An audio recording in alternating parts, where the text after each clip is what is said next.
इनके कपड़े उतार दो, चड्डी के सिवा एक धागा न छोड़ो। अरे बाप रे। ओह बेटा। पिताजी। हाँ हाँ हाँ। बेटा। पिताजी। आ आ तुम खरबों की दौलत हो तो क्या समझते हो मुझसे टक्कर ले सकते हो? मेरे पास है 10,000 गुना प्रेम धन प्रतिफल प्रणाली, मुझसे लड़ने की हिम्मत। तुम लोग अपना बाकी का दुख भरा जीवन आराम से जी लो। आ हाँ हाँ हाँ, चलो। बेटा। प्रतिफल प्रणाली। प्रतिफल प्रणाली क्या है? आह। यांग तियान, लगता है तुमने बहुतों को नाराज किया है। हमारी ये हालत हो गई है, तुम लोग अब और क्या करोगे? क्या करेंगे? मैं दिव्य चिकित्सक प्रणाली का धनी, ये चेन हूं। पिछले हफ्ते मैंने सबसे बड़े धन कुबेर का इलाज किया था। तुम मुझ पर उंगली उठाने की हिम्मत करते हो? तो तुम दोनों को इस दुनिया में सलामत रहने की जरूरत नहीं। ओह ऑफ। आ ये चेन तुम। अरे शुक्रिया की जरूरत नहीं। अलविदा हम्फ। क्यों क्यों? पिताजी। बेटा। पिताजी।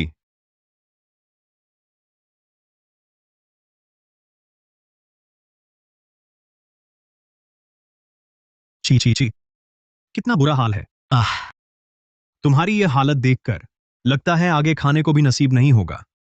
अरे मेरे पास बस कुत्तों का खाना है, तुम्हें यही दे सकता हूं। महाशेफ प्रणाली का साथ है मेरे पास। इससे बना खाना तुम्हें दोष निकालना है? तुम्हारी मौत तय है। ये कुत्तों का खाना खाओ। अब चलो शांति से।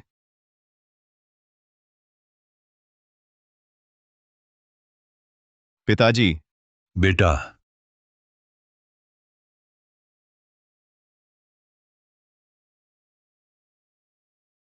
कितना घिनौना है।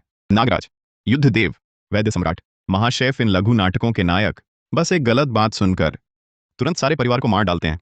ये खलनायकों से भी बदतर हैं। और आखिरी वाला दिव्यराज प्रणाली वाला करण वर्मा, उसने तो इन बलि के मोहरों को कठपुतली बना दिया। अगर मैं इस नाटक में होता तो इन सब प्रणाली वाले नियम तोड़ने वाले ताकतवर बदमाशों को जरूर खत्म कर देता।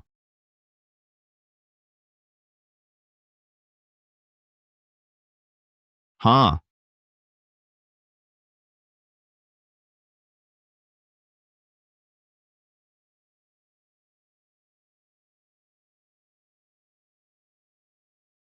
ये कहाँ है? मैं जिंदा हूं। मालिक ज्यादा कुमारी अनन्या कपूर ने आपको उनके दादाजी के जन्मदिन के भोज में बुलाया है। अनन्या। अनन्या कपूर, दिव्य वैद्य प्रणाली वाले विवान शर्मा की नियत नायिका। क्या मैं उसी 4 प्रणालियों वाले सनसनीखेज लघु नाटक में आ गया हूं और सबसे दुखद बलि का मोहरा बन गया हूं? धत तेरे की, मैं तो मजाक कर रहा था। क्या यह मेरी जान लेने आया है? मालिक ज़्यादा, आप क्या कह रहे हैं? बेटा। हा हा हा। बेटा देखो, मैं तुम्हारे लिए क्या लाया हूं। हा हा हा। अरे मुझे पता है, हजारों साल पुरानी दुर्लभ जड़ी है ना। अरे तुम्हें यह कैसे पता? मैंने ये एपिसोड देखा है, बेशक पता है। इसीलिए कहते हैं हमारे दिल एक दूसरे से जुड़े हैं। अरे बेटा, तुझे कपूर परिवार की लड़की पसंद है? वो लड़की पसंद है ना? अरे तू ये दुर्लभ जड़ी ले जा। मैंने वैद्य विवान शर्मा से भी बात कर ली है। जब तू उनके दादा को बचाएगा, इतना बड़ा एहसान, फिर वो तुझसे शादी नहीं करेगी क्या? मैं यही चीज लेकर गया था और सुरक्षाकर्मी का भेष धरे विवान शर्मा से झगड़ा हो गया इस जड़ी को हड़पने के लिए। उसने कहा मैंने उसका अपमान किया, मुझे सबकी नजरों में गिरा दिया। हजारों साल पुरानी दुर्लभ जड़ी भी छिन गई, सब मेहनत विवान शर्मा के काम आ गई। कौन सा वैद्य फटी पुरानी सुरक्षाकर्मी की वर्दी पहनकर दूसरों के जन्मदिन में जाता है? अरे बेटा, तू क्या बक रहा है? पापा को कुछ समझ नहीं आ रहा। कौन सा सुरक्षाकर्मी? पिताजी, मैं यह जन्मदिन नहीं जा रहा, और वो अनन्या कपूर, मैं उससे शादी भी नहीं करूंगा। हाँ हाँ हाँ बेटा, नाटक बंद करो। अरे पूरे नदीनगर में कौन नहीं जानता कि तुझे अनन्या कपूर से दीवानगी की हद तक प्यार है। और तू हमेशा कहता था बस उसी से शादी करूंगा। अरे चिंता मत कर बेटा, पापा तेरी मनचाही मुराद जरूर पूरी करेगा। मरने भी नहीं जाऊंगा। जितनी जल्दी जाऊंगा उतनी जल्दी मरूंगा। मुश्किल से अमीर ज्यादा बना हूं। आराम से जीवन क्यों ना जीऊं? नायकों से क्यों लड़ूं? विधिलिखित खलनायक प्रणाली सक्रिय, क्योंकि इस दुनिया के प्रणाली धारकों ने अत्यधिक पाप किए हैं, जिससे स्वर्ग और मनुष्य क्रोधित हैं। धारक से निवेदन है कि वह अलग अलग समाप्त करे। महाधन कुबेर, दिव्य वैद्य, महाशेफ, दिव्यराज, इन 4 प्रणाली धारकों को मैं कार्य विफल होने पर प्रणाली धारकों द्वारा पूर्ण विनाश, सफलता पर वास्तविक दुनिया में लौटें। प्राप्त सभी पुरस्कार अपने पास रखें। हद है यार। तू मुझे 4 प्रणालियों से लड़ने को कह रहा है? तू मुझे क्यों नहीं जाने देता? तेरे लिए अमृत का प्रसाद ले आऊं? बस मुझे मार ही डाल। अरे बेटा, तुम्हें क्या हो गया? धारक बस उन प्रणाली धारकों के मूल कथा और अवसरों को भंग कर दें तो उनके कुछ कौशल प्राप्त कर सकते हैं। बस उनकी किस्मत पूरी तरह बर्बाद कर दो, उनकी प्रणाली हथिया सकते हो। नहीं जाऊंगा। एक से लड़ना भी मुश्किल है। तू चाहता है मैं 4 प्रणालियों से लड़ूं? उनके पास असफल होने के अनगिनत मौके हैं और मेरी तो बस एक ही जान है, जान पर बनाना है। नहीं, कुछ भी कह लो, नहीं जाऊंगा। धारक विधिलिखित खलनायक हैं। चाहे आप अन्य प्रणाली वाले नायकों से न भी लड़ें, वे खुद आपके पास आएंगे आपका पूर्ण विनाश करने। मतलब मेरी मौत तय है। कृपया कार्य पूरा करें। ओ, लानत है इस प्रणाली को। तू बहुत कठोर है। अरे बेटा, क्या सोच रहा है? अगर देर हो गई तो वह अनन्या कपूर कहीं फिर से तुम्हें बाहर घुटने टिकवाना दे। अरे अगर वाकई ऐसा हुआ तो तुम्हारे पिताजी को फिर कई करोड़ रुपए का ऑर्डर गंवाकर उसे खुश करना पड़ेगा। ठीक है, मैं चलता हूं। लेकिन इस बार मैं उसका चापलूस आशिक नहीं बनूंगा।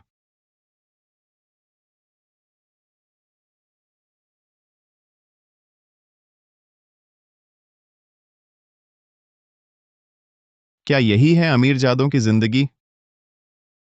युवा स्वामी आरव मेहता। कितना अच्छा है।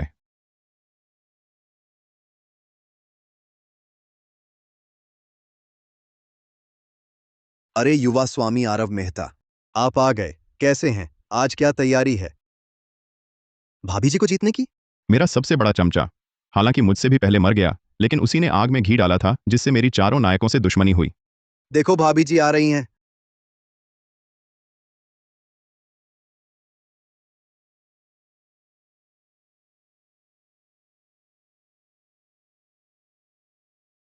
वाह भाभी जी, आज बहुत खूबसूरत लग रही हैं।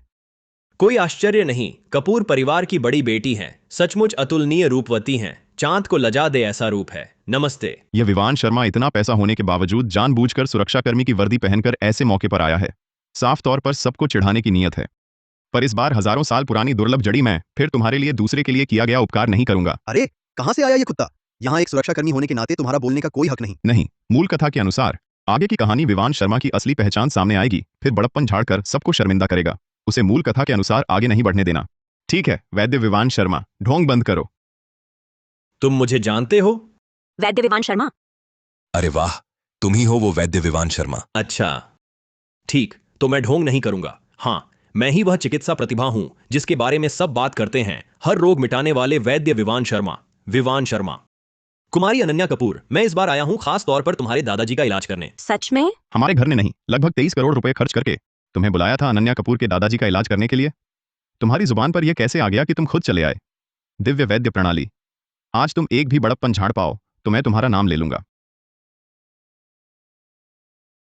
मूल कथा में तुमने जानबूझकर सुरक्षा गार्ड की वर्दी पहनी थी। मैं तुम्हें भगाना चाहता था, तभी से दुश्मनी चल रही है। मेरे घर वालों ने तुम्हारा इलाज कराने के लिए जो पैसे दिए, उस हजारों साल पुरानी दुर्लभ जड़ी बूटी को भी तुमने खुद हड़प लिया, मेरी बदनामी की और खुद को भला आदमी बताया। इस बार देखता हूं तुझे कैसे मारता हूं। हे अरे दरअसल बात ऐसी है, उस मेहता परिवार को सच में मेरी मदद चाहिए थी। मैंने भी बस औपचारिक रूप से थोड़ा शुल्क लिया, लेकिन इस पार्टी में आना मेरी पूरी इच्छा से था। अरे आरव मेहता, तुम एक अमीर ज्यादा हो, मुझ पर आरोप लगाने का हक कैसे रखते हो? तुम हर दिन अनन्या कपूर के पीछे पड़े रहते हो। तुम अभी तक यहां से गए क्यों नहीं? क्या तुमने क्या कहा? अरे अनन्या कपूर, आज तुमने यह जन्मदिन पार्टी इसलिए रखी है ना ताकि सबसे मदद मांग सको, कोई तुम्हारे दादाजी को बचाने का तरीका बता पाए। अभी शुरू क्यों नहीं कर रही? क्या देख रही हो? आरव मेहता, यह मत सोचना कि तुम्हारे मेहता परिवार के पास पैसे हैं, लोगों को बुला सकते हो तो मैं तुम्हारे साथ अलग व्यवहार करूंगी। सुना है तुम कई करोड़ की कीमत वाली हजारों साल पुरानी दुर्लभ जड़ी भी ला रहे हो मेरे दादाजी के इलाज के लिए, लेकिन ऐसा करने पर भी मैं तुम्हें एक नजर नहीं देखूंगी। सुन लिया, अनन्या कपूर तुम्हें पसंद नहीं करती, इस तरह जबरदस्ती करने का क्या फायदा? कुमारी अनन्या कपूर वो ताकतवर आदमी पसंद करती है, तुम जैसे जिद्दी से नहीं। तुम जैसा जिद्दी कुमारी अनन्या कपूर के लायक नहीं। बिल्कुल सही, वैद्य विवान शर्मा मेरी बात समझते हैं। बस, मुझे अब तुम में जरा भी दिलचस्पी नहीं। तुम्हारे पूरे परिवार को धन्यवाद। मैं तो सोच रहा था कैसे बहाना बनाऊं इस नियम तोड़ू ताकतवर से तुम जैसी मूर्ख औरत की वजह से झगड़ा किए बिना। अब अच्छा हुआ, जाओ अपने वैद्य विवान शर्मा के साथ भाग जाओ। आरव मेहता, तुम यह मत सोचना कि तुम्हारा यह जानबूझकर दूरी बनाकर लुभाना मुझे तुम्हें दिलचस्पी जगा देगा। सपने मत देखो। तुम्हारे दिमाग में कुछ खराबी तो नहीं है? इतना घमंड कहां से आता है तुम्हें? मैं युवा स्वामी आरव मेहता नदी नगर का सबसे बड़ा अमीर जादा हूं। क्या मैं तुम जैसे बेकार सहारे पर लटकूंगा? और सुनो, मैंने कब कहा कि मैं हजारों साल पुरानी दुर्लभ जड़ी दूंगा? आरव मेहता, तुम सोचते हो मुझे पता नहीं है तुम्हारी चाल? तुम कुमारी जी, जन्मदिन का भोज शुरू होने वाला है। वैद्य विवान शर्मा, कृपया बैठ जाइए। हाँ, आरव मेहता, तुमने मेरा और वैद्य विवान शर्मा का मिलाप कराने की कोशिश की है तो तुम बाद में कहीं भी खड़े हो सकते हो।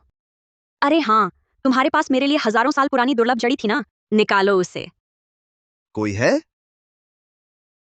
युवा स्वामी आरव मेहता, यह आपका तैयार किया उपहार है। क्या यही वह हजारों साल पुरानी दुर्लभ जड़ है? बस आरव मेहता, इसे विनम्रता से भेंट कर दें और वैद्य विवान शर्मा के साथ मिलकर दादाजी जरूर ठीक हो जाएंगे। इस बार मजबूरी में स्वीकार करना पड़ेगा, उसके प्रति थोड़ी सी सहानुभूति बढ़ा लेती हूँ। यही वह हजारों साल पुरानी दुर्लभ जड़ थी जिसने मेरी दुर्भाग्यपूर्ण किस्मत शुरू की थी। मैं इसे तुम्हें कैसे दे सकता हूँ? बस हजारों साल पुरानी दुर्लभ जड़ हाथ लग जाए, कपूर बुजुर्ग की बीमारी तुरंत ठीक हो जाएगी। उस समय अनन्या कपूर भी मेरी होगी। युवा स्वामी, जल्दी कीजिए, खोलकर हमें दिखाइए, हम भी जानना चाहते हैं यह हजारों साल पुरानी दुर्लभ जड़ देखने में कैसी होती है।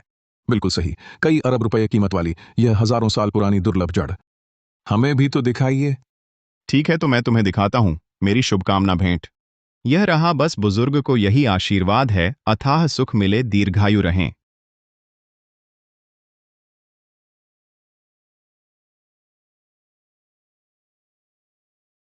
सफेद मूली, मेरे दादाजी का जन्मदिन है, तुमने मुझे एक सफेद मूली दे दी।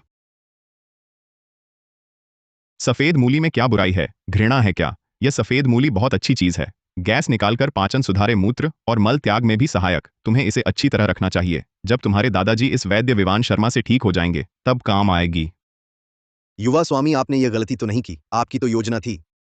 तुम जैसे बड़े मालिक ज्यादा आरव मेहता सिर्फ एक मूली, इतना घटिया तोहफा। हमारा आपस में कोई रिश्ता भी नहीं है। मेरे पास चाहे कितना भी पैसा हो, उसका तुमसे क्या लेना देना? पहले तुम ऐसे नहीं थे। पहले मैं समझता नहीं था, माफी चाहता हूँ। इसे ले जाओ, कुमारी अनन्या कपूर के लिए अच्छे से पैक करवाओ।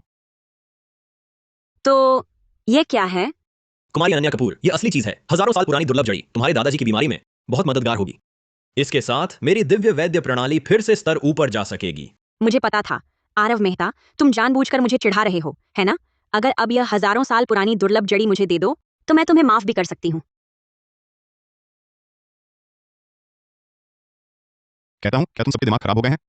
इतनी बेशकीमती चीज मेरे पिताजी ने इसे 1 अरब से ज्यादा रुपये में खरीदा है। तुम सोचती हो कि बस मांगो और मिल जाएगी? मैं इसे अपने पिताजी की सेवा में न लगाऊं, बल्कि तुम्हारे जैसी अति आत्ममुग्ध साधारण लड़की के दादा की सेवा में लगाऊं। आरव मेहता, तुम क्या तुम? पहले तो सिर्फ इसलिए कि मुझे तुमसे प्यार था, तुमने मुझे चलता फिरता धनस्रोत बना रखा था। न पहल न जिम्मेदारी के सिद्धांत पर चलती थी। नदी नगर की सबसे सुंदर स्त्री कहलाती हो। मेरी नजर में तो तुम नदी नगर की सबसे स्वार्थी लड़की हो। तुम्हारी ये बात थोड़ी ज्यादा नहीं हो गई? मेहता कहलाने वाले, जल्दी से वह हजारों साल पुरानी दुर्लभ जड़ी मुझे दे दो। ओह, तुम कहो तो दे दूं। अगर मैं न दूं तो क्या होगा? यहाँ इतने लोग देख रहे हैं। क्या तुम खुलेआम छीनने की सोच रहे हो? जल्दी जल्दी नीचे ले जाओ, संभाल कर रखो। ओह, धत्त, हजारों साल पुरानी दुर्लभ जड़ी के बिना इस बुजुर्ग की जान बचाने में मुझे अपनी बहुत सारी जीवन शक्ति खर्च करनी पड़ेगी। यह अनन्या कपूर अभी तक मुझे छूने भी नहीं देती। इतनी जीवन शक्ति खर्च करना एक मरने वाले बूढ़े पर बिल्कुल भी लायक नहीं है। वैद्य कहाँ है? वैद्य,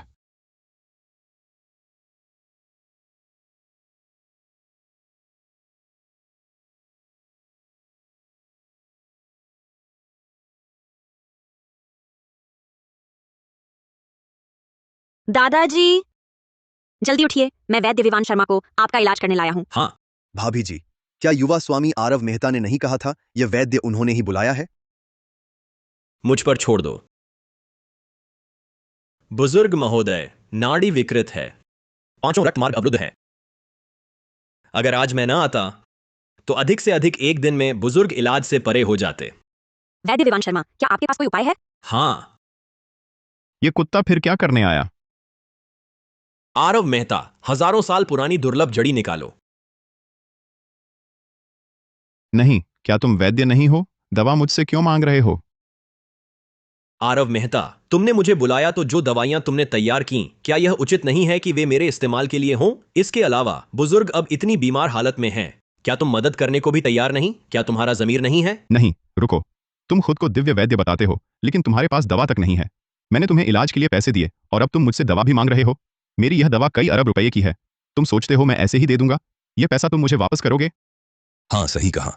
यह वैद्य विवान शर्मा इतना आकड़ू है, लेकिन हमने तो उसका कोई कमाल देखा नहीं। उसका ध्यान हमेशा युवा स्वामी आरव मेहता की हजारों साल पुरानी दुर्लभ जड़ी पर ही रहता है। कहीं यह दवा का ठग तो नहीं? अरे, मुझे लगता है यह बिल्कुल संभव है। उसकी उम्र देखो, वैद्य जानने वाला तो बिल्कुल नहीं लगता। धत्त तेरी की, मुझ पर नैतिक दबाव डालने की कोशिश कर रहा है। जब तक मेरे पास कोई नैतिकता ही नहीं है तो कोई मुझे बांध नहीं सकता। तुम इतना कुछ बोल रहे हो, कहीं ऐसा तो नहीं कि मेरी दुर्लभ जड़ी के बिना तुम बीमारी ठीक नहीं कर पाओगे? बिल्कुल नहीं, मैं तो दिव्य वैद्य हूं। फिर तुम इलाज करो। ठीक है, तो आज हम एक शर्त लगाते हैं। अगर मैं बुजुर्ग को ठीक कर दूं तो तुम मुझे वो हजारों साल पुरानी दुर्लभ जड़ी दे दोगे। नहीं, मैं तुम्हारा पिता हूं, तुम जो कहोगे वही करूं। हर बार शर्त लगाकर मेरी 10 अरब से ज्यादा की वो दुर्लभ जड़ी मांगते हो। अगर लेकर ठीक नहीं कर पाए तो? मैं अरे, पहले तो सुना था कि युवा स्वामी आरव मेहता कपूर परिवार की लड़की के चापलूस आशिक हैं। आज तो ऐसा बिल्कुल नहीं लग रहा। मैंने पहले ही कहा था, युवा स्वामी आरव मेहता धन कुबेर का बेटा है। वो किसी औरत के पीछे चापलूसी कैसे कर सकते हैं? पिछली जिंदगी में भी शर्त लगाकर तुमने मुझसे वो दुर्लभ जड़ी ठग ली थी। इस बार क्या मैं इतना भी बेवकूफ हूं? बस करो, आप लोग झगड़ा बंद करो। आरव मेहता, क्या तुम हमेशा से मुझे पाना नहीं चाहते थे? मैं मानती हूँ, अगर तुमने मेरे दादाजी को बचा लिया तो मैं तुमसे शादी करने को तैयार हूँ। इतने बड़े खानदान के होकर सबसे बड़ा धन कुबेर कहलाने वाले ऐसी घटिया हरकत से एक औरत को मजबूर कर रहे हो। अरे मेहता, तूने खुद मौत बुला ली है। मुझे याद है, मूल कथा में हजारों साल पुरानी दुर्लभ जड़ी के बिना वह अनन्या कपूर के दादा को ठीक नहीं कर पाया था। आज बस अनन्या कपूर को उससे निराश करवा दो तो मूल कथा टल जाएगी। विवान शर्मा, आज तेरा अंत तय है। मैंने मजबूर किया, ये तो खुद उसने कहा था। विवान शर्मा, तू वैद्य सम्राट नहीं है क्या? ये मौका तेरे लिए है, तू ही इलाज कर। मरीज ठीक हो जाए और सुंदरी का दिल भी जीत ले। क्या बात है? हजारों साल पुरानी दुर्लभ जड़ी के बिना मेरी मौजूदा क्षमता से ज्यादा लक्षण दबा सकता हूं। उन्हें जगाना नामुमकिन है, सिवाय इसके कि क्या तुमसे नहीं हो पा रहा? लगता है तुम्हारा ये वैद्य सम्राट वाला दावा ज्यादा कुछ खास नहीं। विवान शर्मा, देखते हैं हजारों साल पुरानी दुर्लभ जड़ी के बिना कैसे इलाज करते हो। आज अगर कपूर बुजुर्ग ठीक नहीं हुए तो तुम्हारा ये नायक वाला सफर यहीं खत्म। तुमने मजबूर किया। हम्फ। दिव्य दशसूत्री सुई विद्या। पहली सुई नासिका औष्ठ मध्य बिंदु, दूसरी अंगूठा कोण बिंदु, तीसरी अंतःश्वेत बिंदु, चौथी उच्च रेखा बिंदु, पांचवीं प्रसारित नाड़ी बिंदु, छठी वायु मूल बिंदु, सातवीं गाल चक्र बिंदु, आठवीं अधरोष्ठ अधो बिंदु, नौवीं करतल मध्य बिंदु, 10वीं शीर्ष तारा बिंदु, 10वीं शीर्ष तारा बिंदु। जागो, जागो, जागो। नहीं, ऐसा नहीं हो सकता। हजारों साल पुरानी दुर्लभ जड़ी के बिना भी उसने कर दिखाया। सचमुच नियम तोड़ू ताकतवर है यार।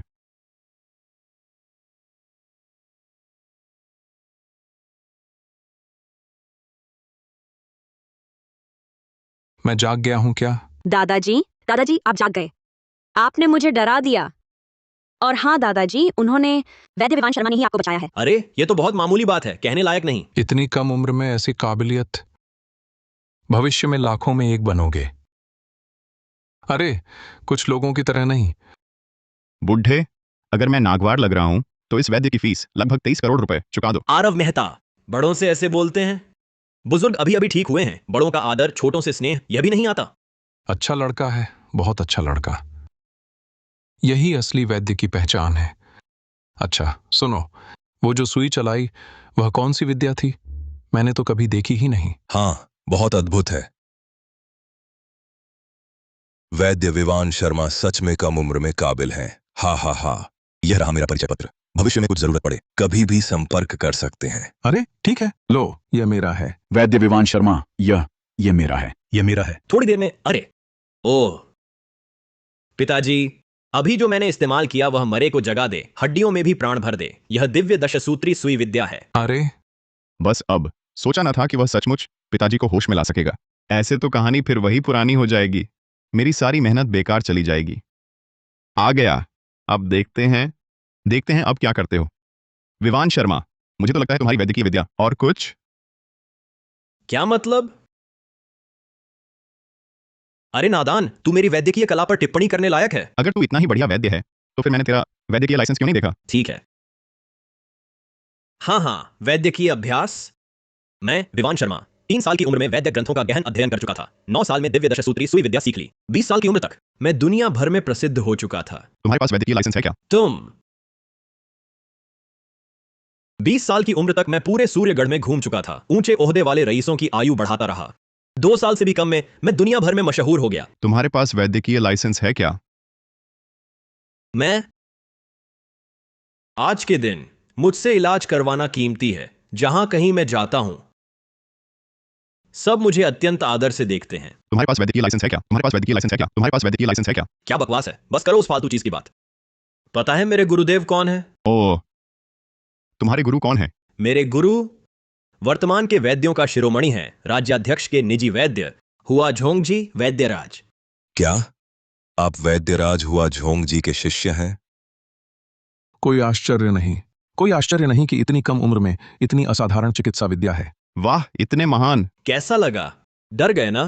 तो क्या आपके गुरु के पास वैद्यकीय लाइसेंस है? तो क्या आपके गुरु के पास वैद्यकीय लाइसेंस है? नहीं, बस हो गया ना?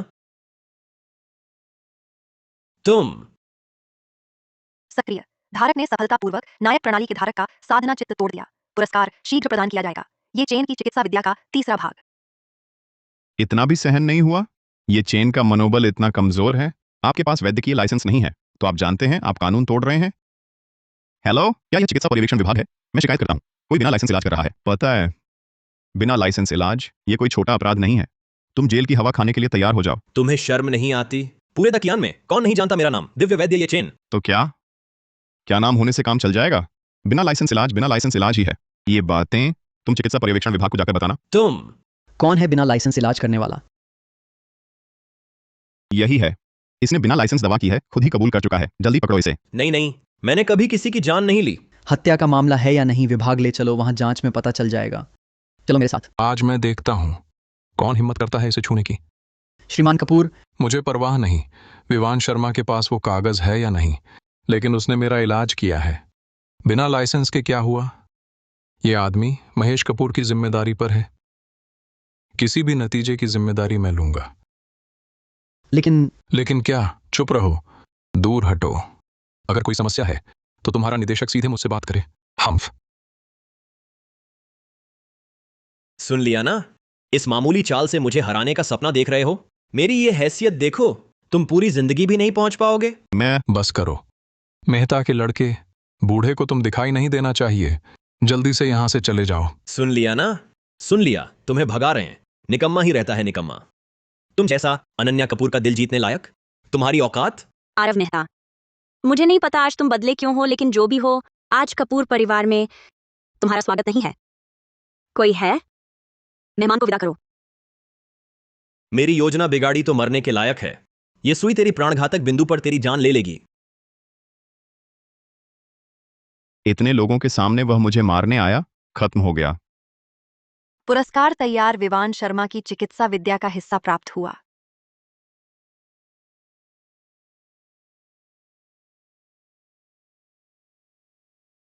अजीब है, मेरा वार खाली गया। इस लड़के में ही दम है। ये नहीं हो सकता, शायद यह एक संयोग है। विवान की चिकित्सा कला सचमुच रहस्यमय है। मैं देखूंगा इस बुजुर्ग को आखिर क्या बीमारी है।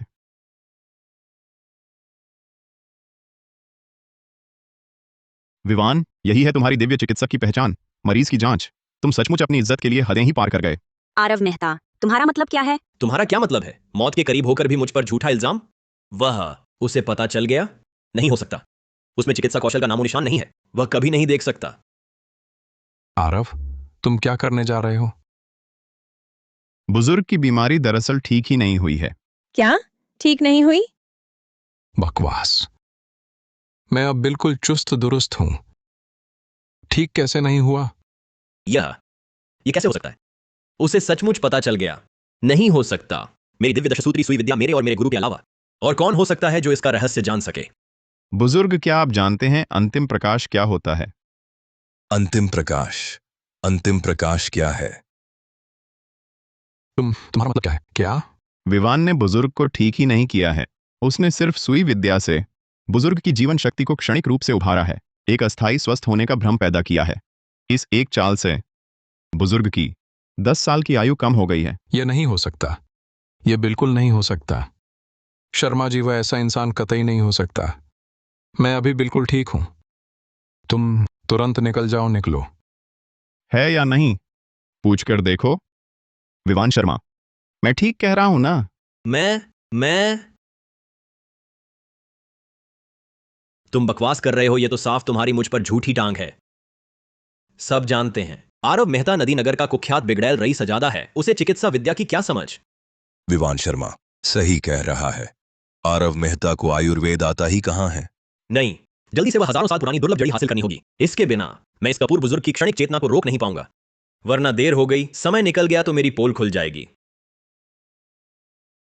युवा स्वामी आरव मेहता, अभी जैसा तय हुआ था मैंने बुजुर्ग कपूर को ठीक कर दिया। अब हजारों साल पुरानी दुर्लभ जड़ी मुझे दो। भाग जा। मैंने कब तुझसे कुछ कहा था? बुजुर्ग अभी बीमारी से उभरे हैं, उन्हें तुरंत उस हजारों साल पुरानी दुर्लभ जड़ी की जरूरत है। शरीर को संतुलित पोषण देने के लिए तुम्हारे पास है, फिर भी इस्तेमाल नहीं कर रहे। क्या तुम बुजुर्ग को मारना चाहते हो? मैं नहीं दूंगा। तू क्या कर लेगा? तुझे एतराज है? हो भी तो क्या? तेरे जैसे भद्दे और डरावने चेहरे वाले, घिनौने और विकृत शक्ल वाले, हाथ भी खराब, जुबान भी खराब, सबको नागवार, रोज कुछ काम नहीं, बस कुछ सुइयां लेकर घूमता रहता है। किसी ने कभी कहा ही नहीं कि तू सुई वाली क्रूरदाई जैसा लगता है। हाँ हाँ हाँ, मैं दिव्य वैद्य हूं, सुई वाली दाई नहीं, निकम्मे। किसी ने कभी कहा ही नहीं कि तू गाली देते हुए भी नखरे जैसा लगता है। मैं अरे वाह वाह वाह, फिर उल्टी हो गई। कमाल है दिव्य वैद्य साहब, इतनी ताकतवर रक्त प्रवाह है। आरव मेहता, मैं फिर कहता हूं, कपूर परिवार तुम्हारा स्वागत नहीं करता। फौरन निकल जाओ, निकलो। नहीं, उसे जाने नहीं देना चाहिए। उसे मजबूर करो कि वह दुर्लभ जड़ी बाहर निकाल कर दे। श्रीमान महेश कपूर, आपको पता नहीं है, यह हजारों साल पुरानी दुर्लभ जड़ी लाओ। इसे आपको पहले जो बिस्तर पर पड़े रहने के पुराने चोट और रक्त के थक्के थे वो सब खत्म हो सकते हैं। उसे कतई जाने मत दो। कितना अच्छा लड़का है। कोई है? आरव मेहता को पकड़ लो। अरे अरे अरे, नैतिक दबाव नहीं डाल पाए तो अब छीनने लगे, है ना? दादाजी, आखिरकार ये दूसरे की चीज है। अनन्या, इतनी बढ़िया चीज उसके पास रहना बर्बादी है। हम तो इसकी पूरी उपयोगिता निकाल रहे हैं। बिल्कुल सही, भाई विवान शर्मा सही कह रहे हैं। कोई है? हम छीन नहीं रहे। वह दुर्लभ जड़ी ढूंढो और मेरे पास ले आओ। आह, अभी तक बहुत अकड़ू थे ना, अब अकड़ कहां गई? सुन लो, तुम एक साधारण आदमी हो और मैं भाग्य का लाडला हूं। सुनो, क्या तुमने एक बात नोटिस की? कौन सी बात? समय लगभग हो गया है। क्या मतलब? दादाजी दादाजी दादाजी दादाजी दादाजी, क्या हुआ दादाजी? क्या देख रहे हो? बाबूजी को बैठाओ जल्दी। ठीक है।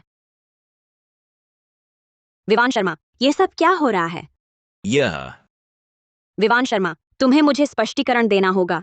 क्या ये वैसा ही है जैसा आरव मेहता कह रहा है? वही है जिम्मेवार, उसी की वजह से हुआ। उसी के कारण उसने दादाजी को वह दुर्लभ जड़ी नहीं दी। दादाजी के पास दवा नहीं थी शरीर को संतुलित पोषण देने के लिए। यही कारण है कि ऐसा हुआ। तो क्या मतलब यह है कि तुम मानते हो कि बिना उस जड़ी के तुम दादाजी को ठीक नहीं कर सकते? नहीं, मैं देख लिया ना, बिना लाइसेंस इलाज। अब व्यक्ति में समस्या आ गई है, जल्दी करो, उसे गिरफ्तार कर लो। लेकिन कुछ नहीं, अब दादाजी उसने ऐसा हाल कर दिया है। अगर कुछ हो गया और यह नकली डॉक्टर भाग गया तो जिम्मेदारी कौन लेगा? नहीं नहीं, तुम मुझे नहीं पकड़ सकते। यह उसकी गलती है। उसने दादाजी को दवा नहीं दी, उसने दादाजी को नुकसान पहुंचाया। अनन्या, तुम मेरे लिए कुछ बोलो। अनन्या, अनन्या। कहा था ना तुम मूर्ख हो, मानती नहीं। अब तक क्या तुम अब भी उसका साथ दोगी जिसने तुम्हारे दादा को नुकसान पहुंचाया? चलो हमारे साथ। अनन्या कपूर, अगर तुमने उन्हें मुझे ले जाने दिया तुम्हें पछतावा होगा। तुम्हें लगता है मेरे अलावा और कौन इस बूढ़े को ठीक कर सकता है? मेरे बिना महेश कपूर मौत तय है। औरत, तुम्हें शर्म नहीं आती क्या? सुन लो, उसे ठीक कर सकता है सिर्फ मेरी दिव्य दशसूत्री सुई विद्या। अच्छा होगा तुम मुझसे शादी करो, नहीं तो मैं हाथ नहीं लगाऊंगा। और हां, इस नालायक को भी मुझसे घुटने टेक कर माफी मांगो। ये क्या हो रहा है? यह वैद्य विवान शर्मा ऐसी बात कैसे कह सकता है? क्या वह पागल हो गया है? पागल? वह तो बस अपना असली चेहरा दिखा रहा है। हाँ हाँ हाँ हाँ, तो क्या हुआ? क्या तुम मेरा कुछ बिगाड़ सकते हो? अपने इस बूढ़े को बचाना है तो जो कहता हूं वही करो। हाँ हाँ हाँ। किसने कहा यह बीमारी सिर्फ तुम ही ठीक कर सकते हो? नामुमकिन है। यह बूढ़ा लाइलाज हालत में पहुंच चुका है। मेरे गुरुकुल की दिव्य दशसूत्री सुई विद्या के अलावा उसे कोई नहीं बचा सकता। तुम्हारी क्या औकात? बकवास। आरव मेहता, तुम क्या करने जा रहे हो? सुन लो, सम्मान से मरना बेहतर है। तुम दिमाग में क्या चल रहा है? यह दिव्य दशसूत्री सुई विद्या मैं भी थोड़ी जानता हूं। नहीं हो सकता। इस दुनिया में मेरे और मेरे गुरुदेव के सिवा कोई नहीं जानता इसे। हो सकता है या नहीं, आजमा कर देख लो।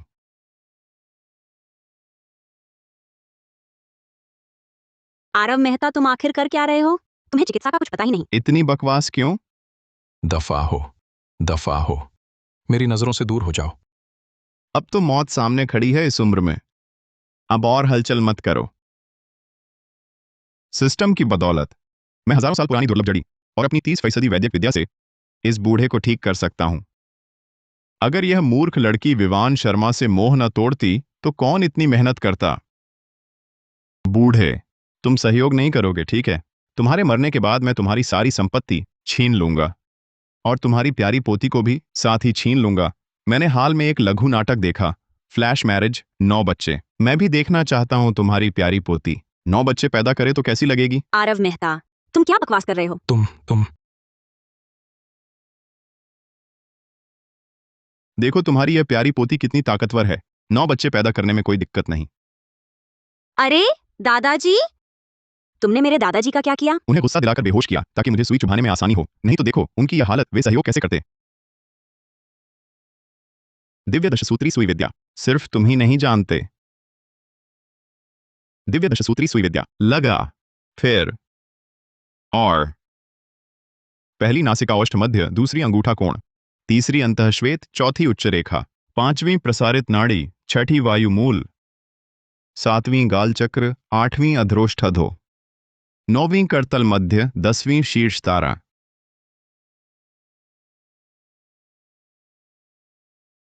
तुम्हें सचमुच आती है? नहीं नहीं, तुम्हारी यह क्षमता मेरी क्षमता का 30% भी नहीं है। मैं भी उसे ठीक नहीं कर पाया तो तुम कैसे ठीक कर पाओगे?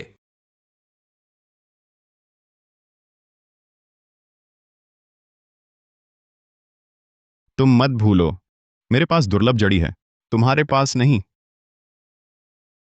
आदि सृष्टि के 4 तत्व, सर्वतत्व दुर्लभ जड़ी सूत्र, भीतर की झूठी गर्मी शांत करना, मन की घबराहट और चिड़चिड़ाहट दूर करना। जाओ जाओ।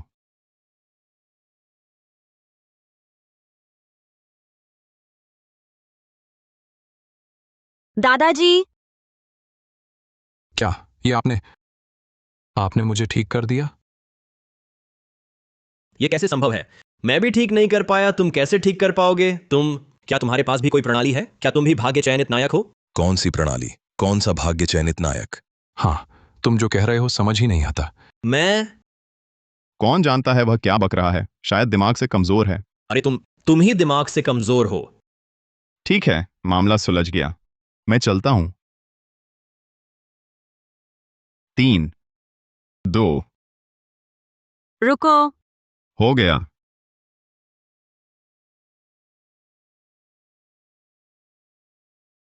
विवान शर्मा, ओ विवान शर्मा, तुम्हारी सुंदरी आज तो तुम्हारी नहीं रही।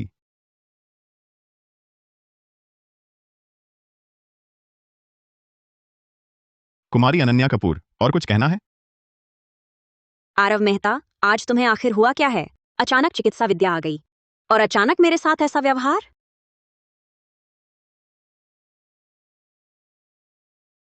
मुझे चिकित्सा विद्या आती है या नहीं, क्या तुम्हें इसकी जानकारी देनी पड़ती है? और व्यवहार, कैसा व्यवहार? तुम्हारे पीछे चापलूस आशिक की तरह।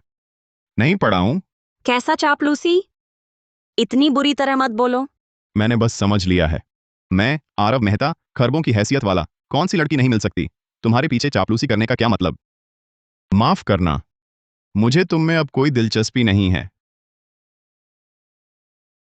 और कुछ नहीं, मैं चलता हूँ।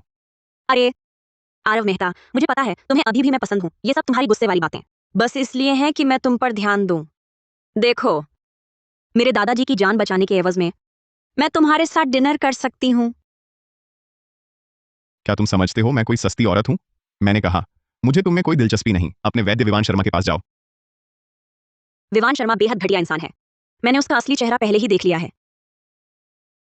बधाई हो, धारक वैद्य विवान शर्मा की कहानी बदल दी। इनाम, आकर्षण में 1 स्तर की वृद्धि तुरंत जारी। सफल हो गया। विवान शर्मा, तुम और तुम्हारी प्रेमिका अब बिल्कुल अलग हो गए।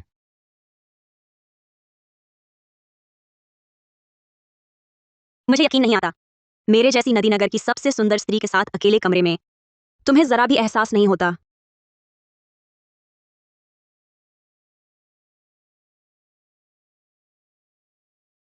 तुम क्या कर रहे हो? लोग हमेशा कहते हैं युवा स्वामी आरव मेहता शराब खानों का दीवाना है, औरतों के मामले में बहुत अनुभवी है। लेकिन तुम्हारी ये प्रतिक्रिया देखकर ऐसा नहीं लगता। औरतों के मामले में अनुभवी तो वो था, मरने वाला आरव मेहता। मैं तो वो नहीं हूं, मैं तो यहां आया हुआ आरव मेहता हूं। नहीं, मुश्किल से एक वैद्य को संभाला है। मैं इन नायक मंडली के लोगों से और कोई लेना देना नहीं रखना चाहता। अभी तो तुम मुझे अच्छे लग रहे हो, तुमसे शादी कर लूं, कोई बुरी बात भी नहीं। तुम कहते हो हमारा सामाजिक स्तर मेल खाता है, देखने में भी बुरे नहीं हो। चिकित्सा भी जानते हो, लगता है शरीर भी बहुत अच्छा होगा।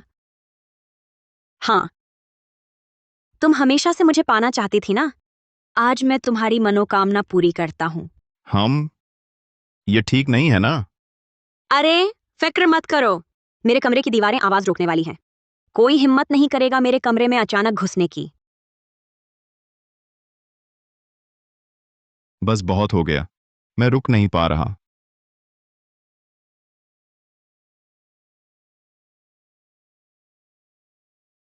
बेटा, पिताजी, छोटी बहन, तुम लोग कैसे आ गए? अरे बेटा, मैं तो रोज चिंता करता था कहीं तू चापलूस आशिक न बन जाए। हाँ, सोचा नहीं था तुम दोनों इतने आगे बढ़ गए हो।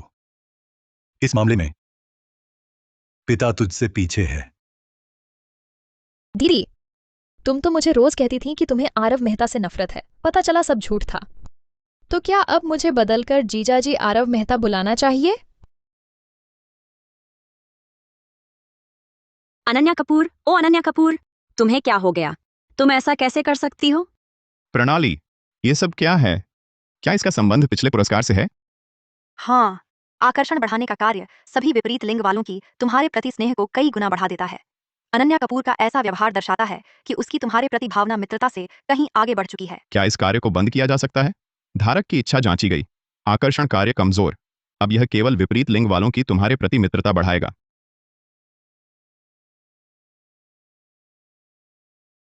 ये लड़की मुंह से तो मुझसे नफरत करती है। सोचा न था इतनी जल्दी मुझ पर पैदा हो जाएगी। मेरा आकर्षण सच में अद्वितीय है। दीदी, तो क्या अब मैं जीजू कह सकती हूँ? बस करो सिया, शरारत मत करो। सिया वही है, सिया कपूर। मुझे याद है, यही वह है जिसके पास दिव्य राज प्रणाली है। करण वर्मा की नियति। करण वर्मा ने पहाड़ छोड़ा और दुनिया में सबसे पहले इसी से मिला। आखिरकार दोनों साथ हो गए।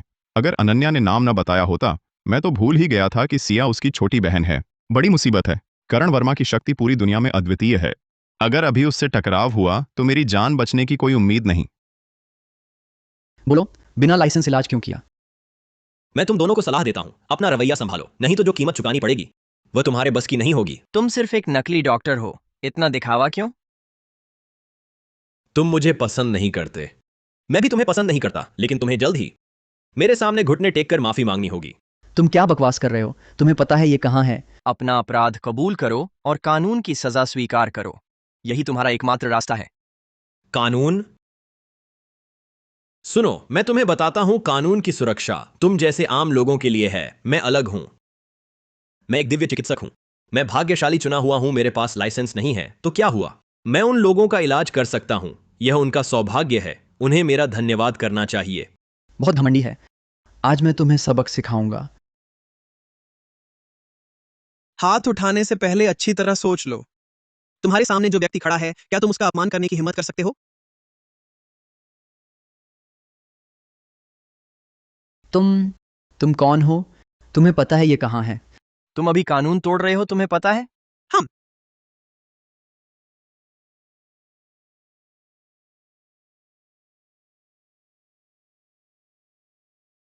आप हैं। माफ कीजिए, मैं आपकी महानता को नहीं पहचान सका। माफ कीजिए, मैं आपसे क्षमा मांगता हूं। हम अभी तक हथकड़ी नहीं खोली? जी।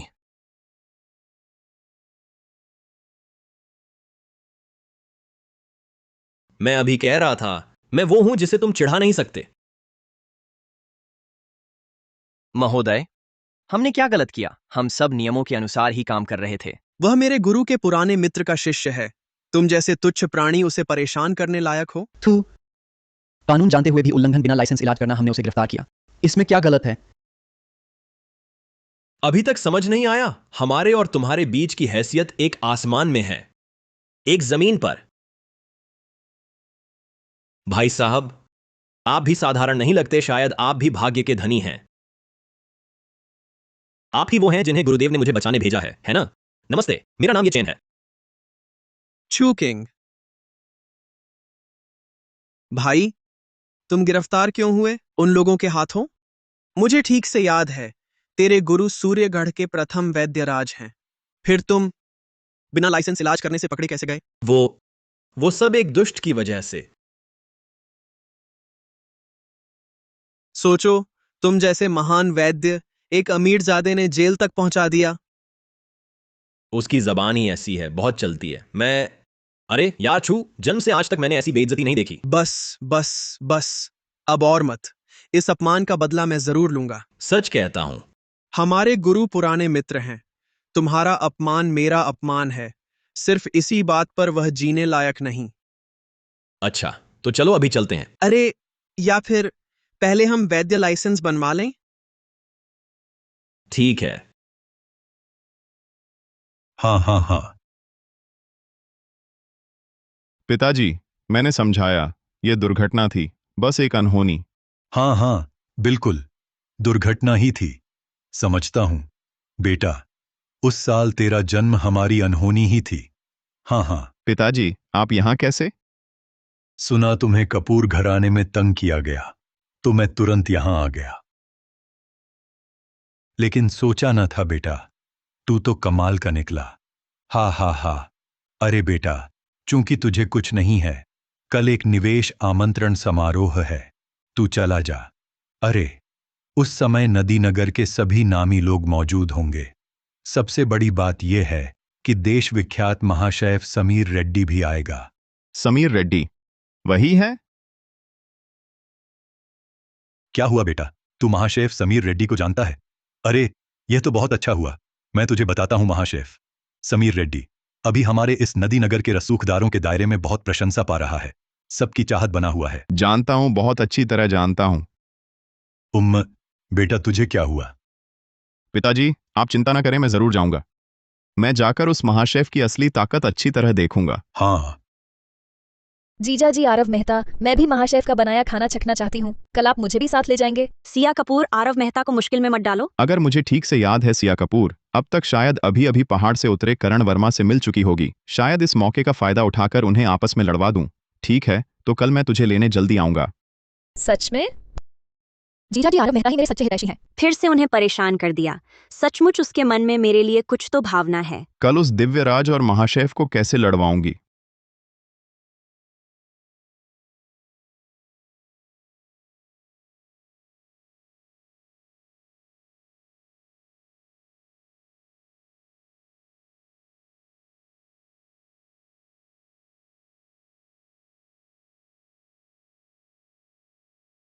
क्या वह युवा स्वामी आरव मेहता नहीं है?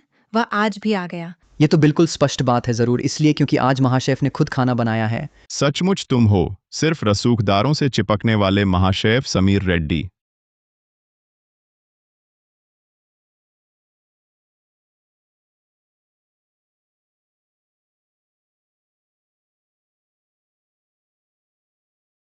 अरे जीजा जी, आप क्या कर रहे हैं? ये तो बस भोजन पूर्व व्यंजन है, असली स्वादिष्ट चीजें तो अभी बाकी हैं। इतनी जल्दी क्यों? सच में? मैं तुम्हें धोखा क्यों दूंगा? समीर रेड्डी, उसे महाशेफ प्रणाली मिली, लेकिन उसने सही रास्ता नहीं चुना। अपने बनाए व्यंजनों से उसने जबरदस्ती नियंत्रित कर लिया। नदीनगर के लगभग सभी रसूखदारों को उसके खाने की लत लगा दी।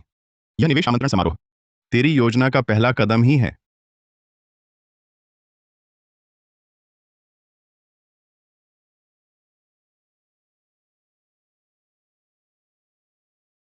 हे भगवान, मैंने कभी इतना स्वादिष्ट खाना नहीं खाया। क्या बात है, महाशेफ सच में कमाल के हैं। नाम झूठा नहीं है। हाँ सच में, अगर मुझे भविष्य में यह नहीं मिला तो क्या होगा? मुझे लगता है मैं पागल हो जाऊंगी। चिंता मत करो, इस बार मैं संभालूंगा। तुम्हारा यह खेल आसानी से नहीं चलेगा। इस लड़की के साथ रहकर आज मेरा कुछ नहीं बिगड़ सकता।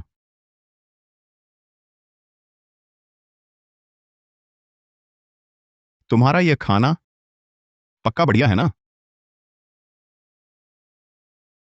ये सब्जी पकी है या नहीं? मैं तो महाशेफ हूं, खाना बनाने वाला। मेरा बनाया कच्चा होगा क्या? मैं पूछ रहा हूं, ये सब्जी पकी है या नहीं? जानबूझकर झगड़ा कर रहे हो, खाओगे या नहीं? अगर तुम्हारी सब्जी में कोई दोष नहीं तो जरूर खाऊंगा, लेकिन अगर इसमें कुछ गड़बड़ निकली तो? अगर कोई समस्या है तो मैं पूरी थाली खा जाऊंगा। खुश हो गए? ठीक है, तुमने कहा।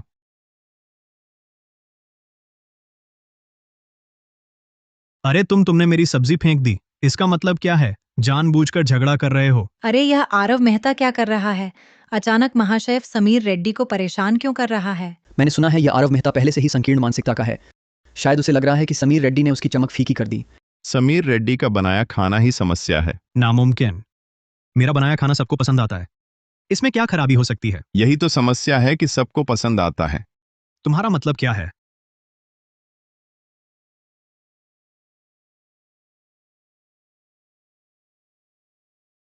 देखो क्या समस्या है। बिल्ली ने खाया, कुछ नहीं हुआ। अब और क्या कहना है? सुन लो, आज साफ साफ नहीं बताओगे तो आज के बाद नदीनगर का कोई भी मेरा बनाया खाना नहीं खा पाएगा। क्या? नहीं, महाशेफ का खाना नहीं मिलेगा तो मैं मर जाऊं। बेहतर है आरव मेहता, तुम्हें महाशेफ को स्पष्टीकरण देना होगा। बिल्कुल सही, महाशेफ को जवाब देना ही होगा। जवाब दो, जवाब दो, जवाब दो। जवाब दो, जवाब दो, जवाब दो। क्या तुम सच में इस खाने से इतने मोहित हो गए हो? क्या तुम्हें सच में लगता है कि कोई इतना शानदार खाना बना सकता है जो सबके मुंह पर चढ़ जाए? हाँ, ऐसा कैसे हो सकता है कि किसी का बनाया खाना सबको पसंद आए, सिवाय इसके कि उसने कुछ मिलाया हो। हम्मा, उसका खाना स्वादिष्ट इसलिए है क्योंकि उसके पास सिस्टम है, लेकिन यह बात कहने पर शायद कोई यकीन ही न करे। आज बस सबको यह समझाना है कि समीर रेड्डी, तेरे खाने में केमिकल और मिलावट का खेल है। तुझे फिर कभी रसोई में जाने का मौका नहीं मिलेगा। तो फिर सबूत लाओ। मेरे ये सारे पकवान तू जांच करा ले या कुछ और कर, जो मर्जी होकर। मैं तैयार हूं, कभी भी। लेकिन अगर आज इन पकवानों में कुछ भी गलत नहीं निकला तो तुम, युवराज आरव मेहता, सबके सामने खुलकर मुझसे माफी मांगोगे। महाशेफ समीर रेड्डी को देखो, आज उसे पूरा भरोसा है। मुझे लगता है युवराज आरव मेहता को आज शर्मिंदा होना पड़ेगा। मेरे ये पकवान लाखों को लुभाते हैं और यह सब मेरे सिस्टम का कमाल है। मिलावट? तू कुछ ढूंढ पाया तो कमाल है। ओ, तो फिर देखो, इस बिल्ली ने उस समीर रेड्डी का खाना खाया और कैसी हो गई। ये क्या माजरा है? तुम कहते हो तुम्हारा खाना ठीक है, तो फिर यह बिल्ली तुम्हारा खाना खाकर पागलों जैसी क्यों हो गई? तो समझाओ तो, ये बिल्ली तुम्हारा खाना खाकर ऐसी क्यों हो गई? ये आदमी तो बिल्कुल अलग तरीके से चल रहा है। मैं क्या समझाऊं? क्या मैं उन्हें बताऊं कि मुझे प्रणाली का सहारा है, इसलिए मेरा बनाया खाना सबको लत लगा देता है? जाओ जाओ, हटो। पता नहीं इस बिल्ली ने इससे पहले क्या खाया था जो ऐसी हो गई।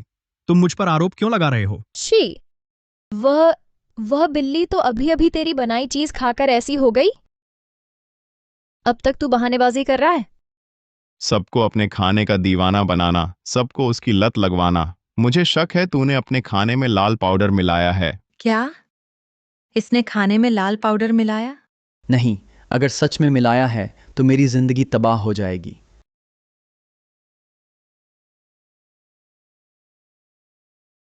मैंने नहीं मिलाया। मैं अपने खाने में लाल पाउडर क्यों मिलाऊंगा? तो फिर बता, यह साधारण सामग्री से तूने यह कमाल कैसे कर दिया? क्या तुझे लगता है तू महाशेफ का पुनर्जन्म है? मैं सच में महाशेफ का पुनर्जन्म हूं। तुम लोगों की हिम्मत कैसे हुई मुझ पर सवाल उठाने की? नहीं, अगर आज इस बदमाश को ऐसे ही बदनाम करने दिया तो पूरा उच्च वर्ग शायद फिर कभी मेरा बनाया खाना न खाए। बताओ ना, तेरे पकवान इतने खास क्यों हैं? मुझे एक वैज्ञानिक जवाब दो। लो, अब चुप हो गया। कहीं ऐसा तो नहीं कि मेरे जीजा जी ने पोल खोल दी और उसकी बोलती बंद हो गई? ऐसा नहीं है। तो फिर बताओ ना, सबको बताओ कि क्यों? मैं महाशेफ का पुनर्जन्म हूं। मेरे पास महाशेफ प्रणाली है, इसलिए मेरे बनाए खाने में स्वाभाविक रूप से खास असर आता है। असल में मैं प्राचीन सम्राट का पुनर्जन्म हूं। मुझे 50 दो। जब मैं राज समाधि ढूंढकर 12 स्वर्ण प्रतिमाएं जगा दूंगा और फिर से साम्राज्य बसा लूंगा तो मैं तुम्हें जरूर ढूंढूंगा और अपना महासेनापति बनाऊंगा। कैसा रहेगा? 50 देते हो? क्या प्राचीन सम्राट का पुनर्जन्म? तू मुझे बेवकूफ समझता है?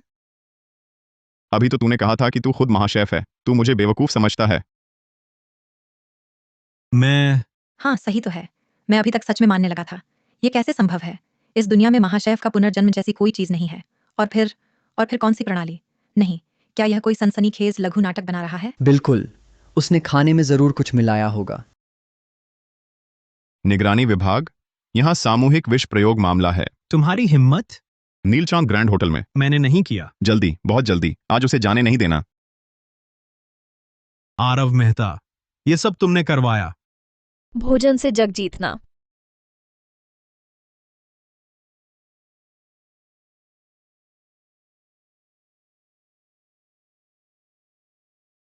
लगता है सच में काबू में आ गए।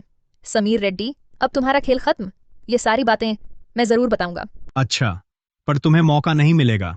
इन दोनों को पकड़ो। जीजा जी आरव मेहता, अब क्या करें? मेरे पास तरीका है, आंखें बंद करो।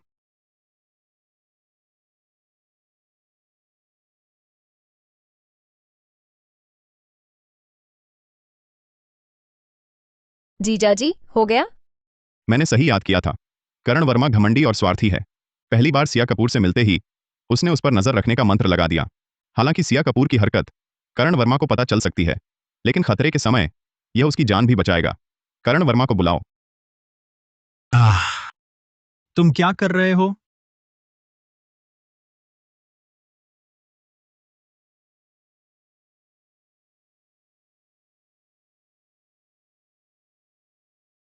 मेरी औरत पर हाथ उठाने की हिम्मत? कितनी हिम्मत है? तुम कौन हो?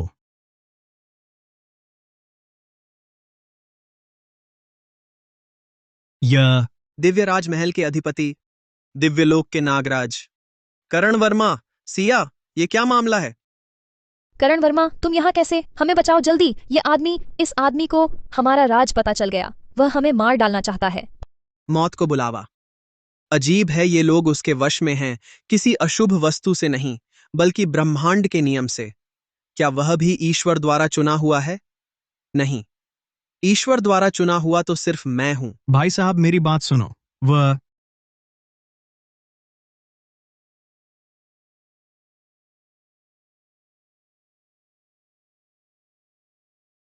मेरा हाथ, मेरा हाथ।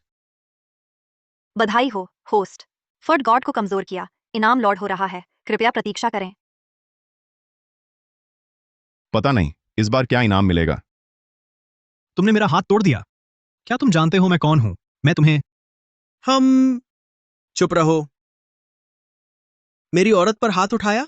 तुम मरने लायक हो।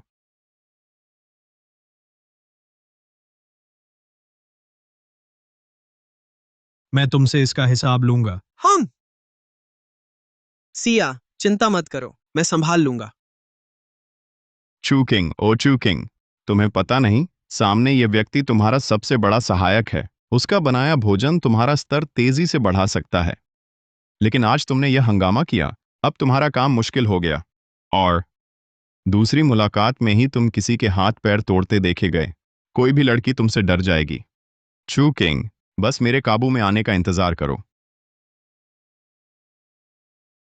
मरने को तैयार हो जाओ। भोजन कौशल, रफ्तार। धत्त तेरी की, भाग गया वह। बधाई हो, होस्ट। नया कौशल प्राप्त हुआ। इंटेलिजेंस डिग्रेडेशन ऑन रहा। होस्ट के आसपास अन्य सिस्टम धारकों की बुद्धि कम हो जाएगी। अरे, तुम ही सिया का अक्सर जिक्र होने वाला साला हो ना? मैं सिया का जीजा हूं, वह तुम्हारा ही जिक्र करती रहती है। आज मिलकर लगा सचमुच नाम झूठा नहीं है। अरे क्या बात है, बस ऐसे ही। जीजा जी आप क्या कह रहे हैं? मैंने करण वर्मा को सिर्फ एक बार देखा है। अरे ये भाई रूप और व्यक्तित्व में उत्कृष्ट है, देखते ही लगता है, साधारण नहीं। तुम थोड़ा और मिलो जुलो, पहली मुलाकात में अनजान, दूसरी मुलाकात में अपनापन। हाँ, जीजा जी की बात में भी दम है, तो मैं पहले सिया को घर छोड़ आऊं। ये नौजवान, अभी देखा, मार्शल आर्ट में बहुत माहिर लगे, किस स्तर पर पहुंच गए हैं। ऐसी बातें, तुम जैसे कीड़े मकोड़ों से क्या मतलब? तुम्हें ज्यादा जानने की जरूरत नहीं। सिया, चलो।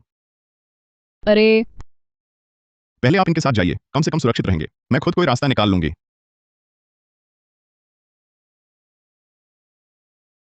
करण वर्मा सचमुच घमंडी है, उसके लिए जिसका कोई फायदा ना हो वह सब कीड़े मकोड़े हैं, जो भी उसकी अवज्ञा करे वह मरने लायक है। मरने लायक। अभी सीधे उसे चुनौती देने की हिम्मत नहीं, आखिर उससे कैसे निपटा जाए। माफ कीजिए, क्या आप मेहता परिवार के मालिक ज्यादा हैं? तुम कौन हो? युवा स्वामी आरव मेहता, मैं रोहन मल्होत्रा हूं। यह रहा मेरा परिचय पत्र। रोहन मल्होत्रा? हाँ, आखिरकार तुम खुद ही चले आए। इन्हें नंगा कर दो, चड्डी छोड़कर बिल्कुल नहीं। उसी तरह तुमने शुरुआत की थी, धीरे धीरे नदीनगर के सभी बड़े परिवारों के पास पहुंचे और फिर अपनी प्रतिफल प्रणाली से मिली भारी नकदी का इस्तेमाल कर उन्हें निगलना शुरू किया। लेकिन इस बार मैं तुम्हें सफल नहीं होने दूंगा। मैंने पहले ही सुन रखा था कि नदीनगर में एक नया उभरता सितारा है, पूरी रौनक पर। आज देखकर लगता है नाम झूठा नहीं है। हा हा हा, आपकी बड़ाई है। दरअसल मैं इसलिए आया हूं ताकि देख सकूं कि क्या हमारी कंपनी और मेहता परिवार के बीच कोई साझेदारी हो सकती है। तुम चिंता मत करो, मेरे पास रोहन मल्होत्रा के नाम के सिवा दौलत हाँ हाँ की कोई कमी नहीं है। हाँ हाँ हाँ। इस लड़के का क्या करूं मैं? रोहन मल्होत्रा, तुम हमारे साथ काम करना चाहते हो?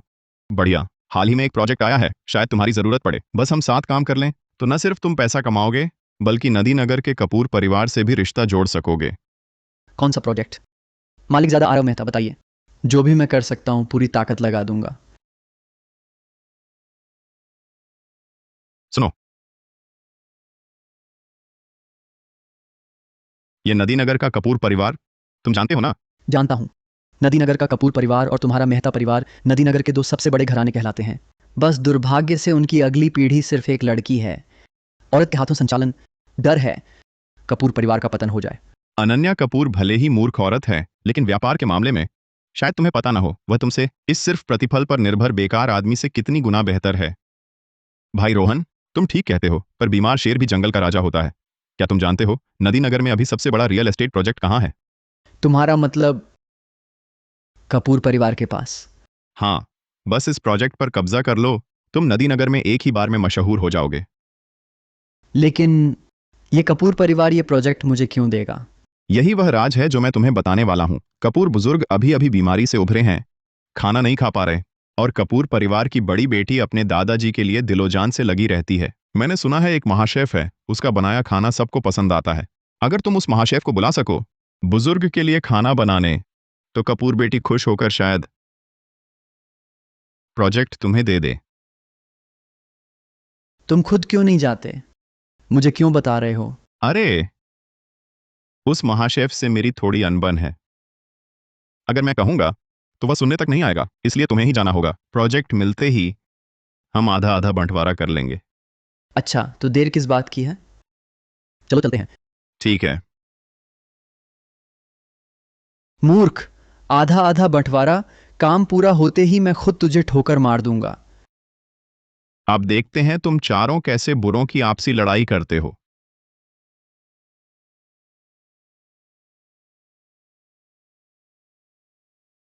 अरे युवा स्वामी आरव मेहता, क्या वह महाशेफ यहां इस छोटी दुकान पर है? बिल्कुल। तुम क्या समझोगे, इसे कहते हैं सच्चा ज्ञानी भीड़ में छिपा होता है। तुम्हें पता भी नहीं कितने ऊंचे ओहदे वाले रईस यहां खाने आते हैं। ठीक है, तो चलते हैं। जरा ठहरो। आरव मेहता, तुमने कहा था कि दादाजी ने उस जगह का खाना खाया तो बीमारी के बाद जल्दी ठीक होने में मदद मिलेगी, सच में? बिल्कुल बिल्कुल, कोई दिक्कत नहीं। ठीक है, तो मैं अभी लोगों को इंतजाम करने के लिए कहता हूँ। ठीक है, जरूर, ज्यादा से ज्यादा लोग बुलाना, जितने ज्यादा लोग उतना अच्छा। ठीक है। ज्यादा लोग बुलाओ तभी तो बाकी दोनों इसकी खबर सुन पाएंगे। तो चलो। अरे तुम यहां मेरा जरा इंतजार करो, मैं अभी वापस आता हूं। अरे युवा स्वामी आरव मेहता,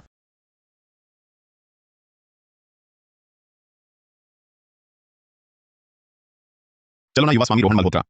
तुम युवा स्वामी आरव मेहता, तुम ये क्या कर रहे हो? क्या मैंने तुमसे नहीं कहा था मेरी महाशेफ से दुश्मनी है, मैं तुम्हारे साथ चलूंगा तो बिल्कुल नहीं चाहिए कि वो मुझे पहचान ले। तो फिर जल्दी चलो, मैं और इंतजार नहीं कर सकता।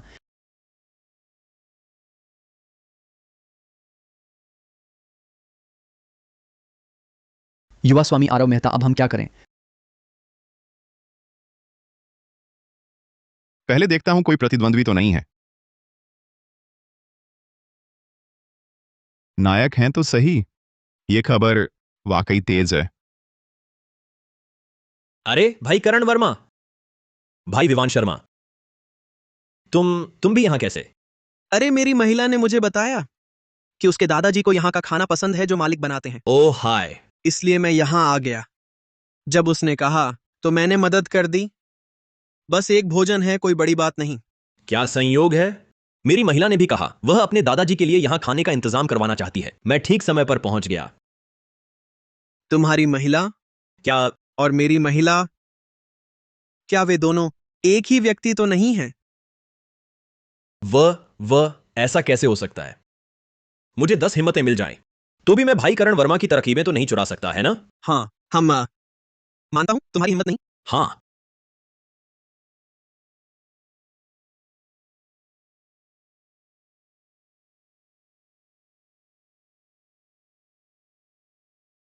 मालिक, क्या आप हमारे लिए खाना बना सकते हैं?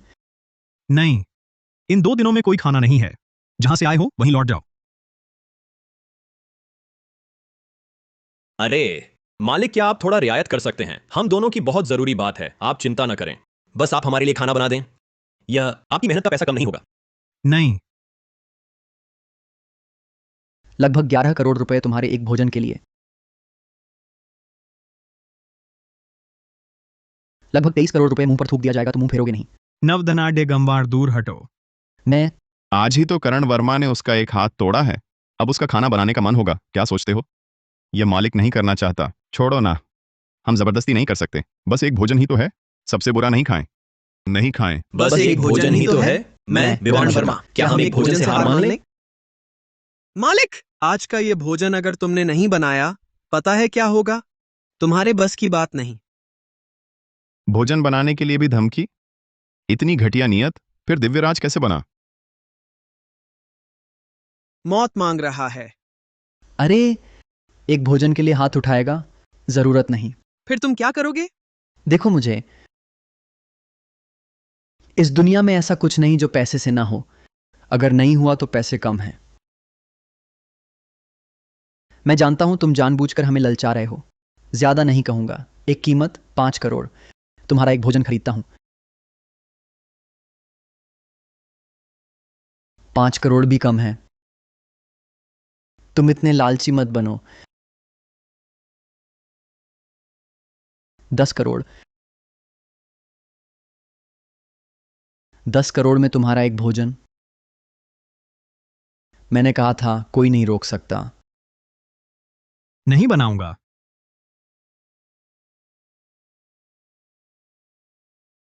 ठीक है, तुमने मुझे मजबूर किया। तुम नहीं बनाओगे तो फिर कभी नहीं।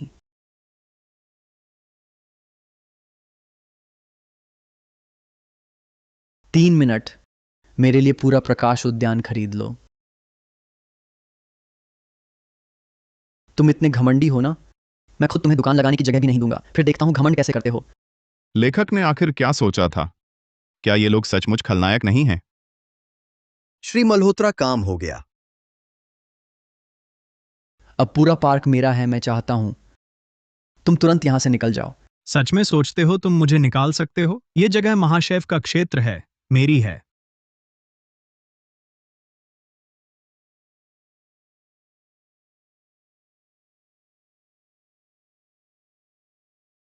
यह कैसे संभव है?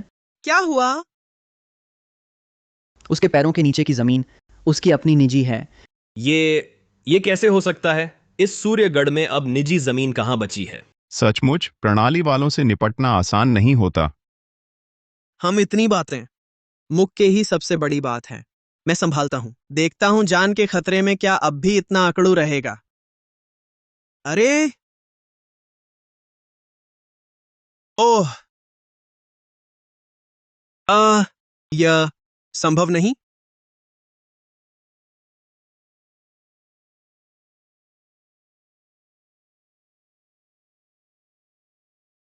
अरे रे रे, बस करो, मत मारो।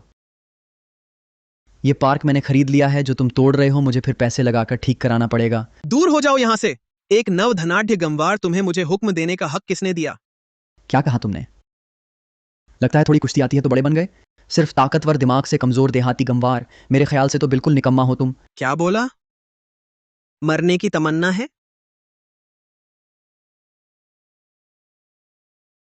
अच्छा, बहुत अच्छा। तुमने मुझे मारा। मेरे सामने से हटो, रुको। हाँ हाँ हाँ, लड़ो लड़ो। हम तुम ही हो? भाई करण वर्मा, तुम इसे जानते हो? तुम हो। यही वह है जिसके बारे में मैंने तुमसे कहा था, वह जहरीला महाशेफ। झड़ देना है ना? तो फिर यह मेरे इस दिव्य वैद्य का घोर शत्रु है। भाई करण वर्मा, आज देखना मैं इससे अंतिम युद्ध करता हूं। दिव्य दशसूत्री सुई विद्या।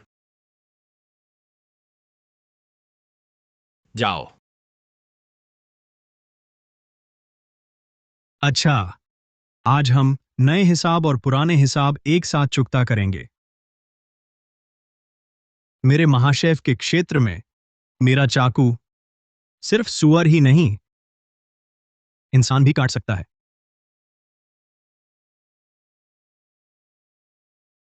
प्रति व्यक्ति लगभग 1 करोड़ 15 लाख रुपए। इन मूर्खों को मार डालो। ये तो सचमुच रोमांचक है।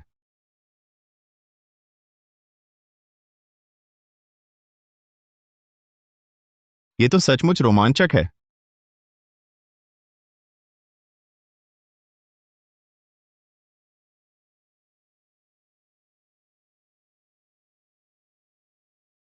रुको, मुझे हमेशा लगता है, क्या हमारे बीच कोई गलतफहमी तो नहीं है? तुमने मेरा हाथ काट दिया, हमारे बीच क्या गलतफहमी हो सकती है? मुझे लगता है मामला कुछ अजीब है। चलो बैठकर अच्छी तरह बात करते हैं। टूटा हाथ मेरे लिए और मेरे इस भाई विवान शर्मा के लिए कोई बड़ी समस्या नहीं है। बिल्कुल सही। हाँ, भाई साहब, अभी मैंने अनुचित बात कह दी थी। अब हमें इतना बदसूरत माहौल बनाने की जरूरत नहीं है। क्यों ना हम बैठकर बात करें? या नहीं, अगर ये नहीं लड़े तो मेरी सारी मेहनत बेकार हो जाएगी। कमबख्त नायक तो नायक ही होते हैं, इस समय भी इतने होशियार नहीं। इन्हें बातचीत नहीं करने देना। अगर इन्हें पता चल गया कि मैं बीच में खलल डाल रहा हूं तो मेरा सत्यानाश हो जाएगा।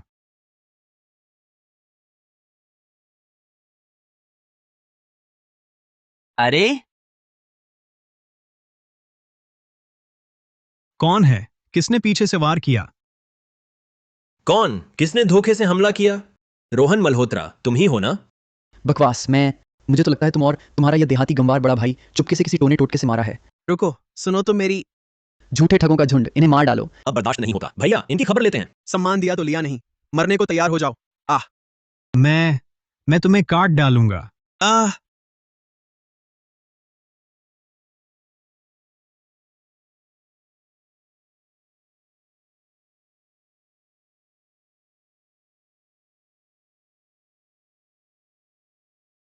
अयो, ठीक है।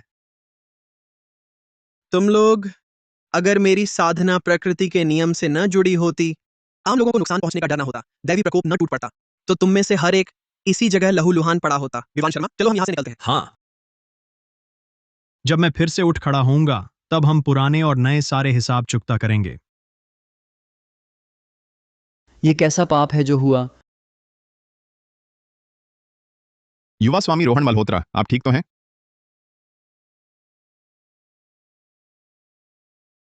ये तो बस शुरुआत है। रोहन मल्होत्रा, उम्मीद है तुम इन बातों का सामना कर पाओगे। आगे जो कुछ होगा, तुम्हारी वह चापलूस आशिक प्रतिफल प्रणाली तुम्हें हमेशा इतनी आसानी से नहीं बचा पाएगी। चलो बस, हमें जल्दी से यहां से निकलना चाहिए। ये जगह अशुभ है। युवा स्वामी रोहन मल्होत्रा, हम अब कहाँ जाएं? इस बार मुझे काफी नुकसान उठाना पड़ा है। मुझे कोई तरीका सोचना होगा अच्छी तरह से क्षतिपूर्ति करने का। क्षतिपूर्ति? युवा स्वामी रोहन मल्होत्रा, आपने जमीन खरीदी, लोग बुलाए, इतना पैसा इतनी आसानी से कह रहे हो। युवा स्वामी रोहन मल्होत्रा की तो बात ही कुछ और है। हाँ हाँ हाँ। युवा स्वामी रोहन मल्होत्रा, ये रकम तुम कैसे चुकाओगे? हाँ हाँ हाँ। ऐसी बातें आसानी से कैसे बताई जा सकती हैं, लेकिन तुम बस इतना जान लो कि मैं रोहन मल्होत्रा, हर चीज की कमी हो सकती है, पैसे की कमी कभी नहीं। मेरे पास जितना चाहूं उतना हो सकता है। युवा स्वामी की दिलेरी देखो। हाँ हाँ हाँ। क्या दिखावा कर रहे हो, सबको पता है। इस लड़के के पास खुद पैसा कमाने की क्षमता नहीं, सब चापलूस आशिक प्रतिफल प्रणाली से आता है। अगर यह प्रणाली ना हो तो ये रोहन मल्होत्रा एक कचरा है। कुछ ही देर में तुम्हें अच्छी तरह दिखा दूंगा कि मैं पैसा कैसे उड़ाता हूं। अगर खर्च करना भी नहीं आता तो कमाने की बात तो दूर रही। चलो।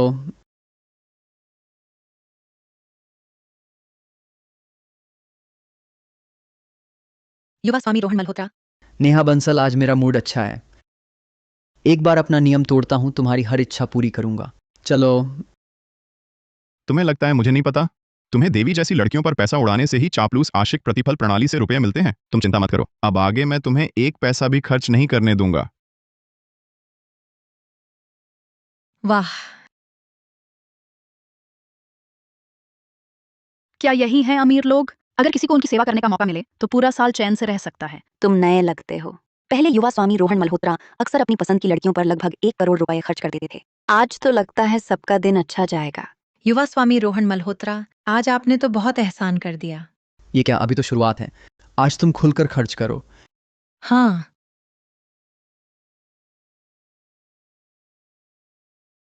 अगर तुम खर्च नहीं करने दोगी तो मैं परेशान हो जाऊंगा। मेरे पास सिस्टम है, पैसा खर्च करने से ही बढ़ता है।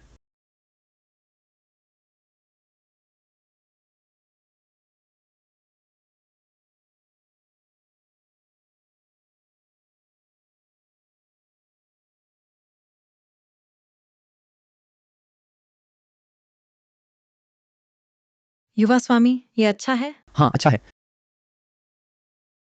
ये कैसा है? अच्छा है। अरे, ये भी देखो, ये भी सुंदर है। देखो कैसा लगा। अरे युवा स्वामी, आप देखिए ना, ये दोनों में से कौन सा मुझ पर ज्यादा सूट करता है। ओए, आप ही बताइए ना, कौन सा ज्यादा अच्छा लग रहा है। तुम्हारी ये हरकत खत्म होगी कि नहीं? तुम्हें और कितना आजमाना है? पहले तो इतना सब्र रखते थे, आज क्या हो गया है? नेहा, युवा स्वामी, अभी तो कई और जगह घुमानी बाकी हैं। मेरी राय में ऐसा करो, जो भी तुम्हें अभी तक पसंद आया है सब कुछ पैक करवा लो। हाँ हाँ बिल्कुल सही, सब कुछ ले लो। युवा स्वामी, आप तो बहुत दयालु हैं। युवा स्वामी, युवा स्वामी, आज आपने इतना खर्च किया, आपसे और पैसे कैसे लूं? नेहा, आज की सारी खरीदारी मेरी तरफ से है। लो, मेरा कार्ड इस्तेमाल करो। नहीं। रोहन जी, तुम्हें क्या हुआ? क्या आरव मेरे लिए पैसे खर्च कर रहा है? तुम्हें जलन हो रही है? तुम चिंता मत करो, मेरे दिल में सिर्फ तुम हो। मैं सारा पैसा उसी ने खर्च कर दिया, फिर मैं चापलूसी से कमाई कैसे करूंगा? रोहन जी, तुम चिंता मत करो, ये रकम मेरे लिए कुछ भी नहीं है। हालांकि मैं तुम्हारे जितना अमीर नहीं हूं, लेकिन एक बार का बिल भरना कोई बड़ी बात नहीं है। ये सब मेरा पैसा है यार। रोहन जी, तेरा दोस्त तो बहुत बढ़िया निकला। पहली मुलाकात में ही इतना खर्च कर दिया। अगर आज रात मेरा लाइव ना होता तो मैं तुम दोनों के साथ जरूर खाना खाता। रोहन जी, अपने दोस्त को शुक्रिया भी नहीं कहोगे? अरे, ये तो बहुत मामूली बात है। तो फिर मैं तुम्हारा शुक्रिया अदा करता हूं। अच्छा हुआ नेहा को आज रात लाइव करना है, नहीं तो मैं फंस जाता। रोहन जी, तो तुम मुझे बाहरी समझते हो? बस पैसे की बात है, कोई बड़ी बात नहीं। रोहन, तुम्हारी चापलूसी से कमाई वाली प्रणाली नहीं है। मैं तुम्हें खर्च करने का मौका भी नहीं दूंगा, फिर देखता हूं तुम्हारे पास पैसा कैसे आता है। रोहन, ओ रोहन, तुम्हें लगता है मैं इस बारे में नहीं सोचूंगा? जान भैया, मैं तुम्हें पूरे प्लेटफॉर्म पर नंबर 1 बनवा दूंगी, पूरे प्लेटफॉर्म पर पहला स्थान। हा हा हा। वाह, मेरे टॉप टोनर युवा स्वामी रोहन मल्होत्रा का शुक्रिया। आज पूरा इंटरनेट गवाह बनेगा मेरे टॉप टोनर युवा स्वामी रोहन मल्होत्रा की दंतकथा बन जाने वाली रात। भैया, मैं तुम्हारे लिए नाचती हूँ।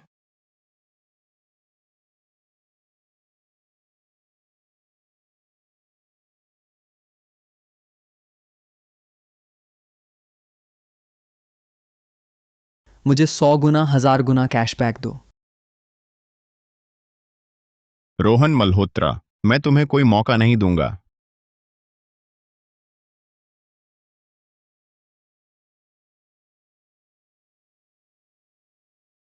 अब देखते हैं पैसे कमाने का तुम्हारा क्या तरीका बचा है।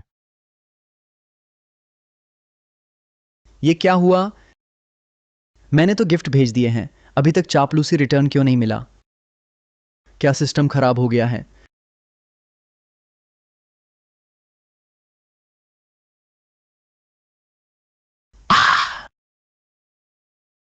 क्यों? मैं तो बस कुछ पैसे खर्च करना चाहता था, ये इतना मुश्किल क्यों है? और मेरे पैसे भी वापस नहीं आए। हा हा हा।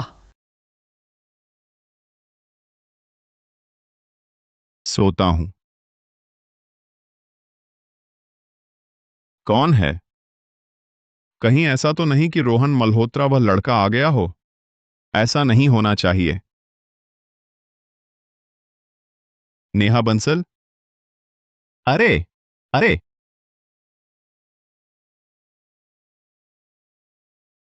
अरे अरे, तुम गैर कानूनी तरीके से घर में घुसे हो, पता है? आरव मेहता, तुम आखिर चाहते क्या हो? आज दिन में ही तुमने मेरे लिए बैग खरीदा था।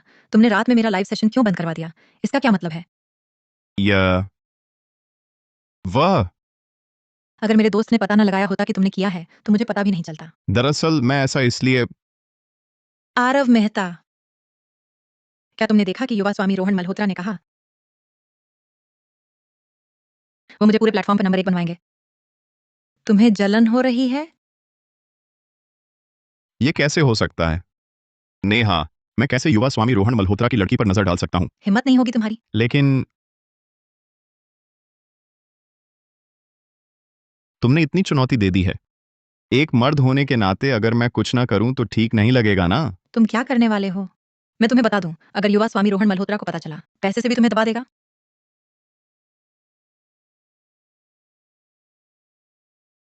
तुम्हारा युवा स्वामी रोहन मल्होत्रा दरअसल आर्थिक संकट में फंस गया है। यकीन ना हो तो उसे फोन करके देखो। उससे तुम्हारे लिए पैसे ट्रांसफर करवाने की कोशिश करो। ठीक है, अभी तुम्हें दिखाता हूं युवा स्वामी रोहन मल्होत्रा की ताकत।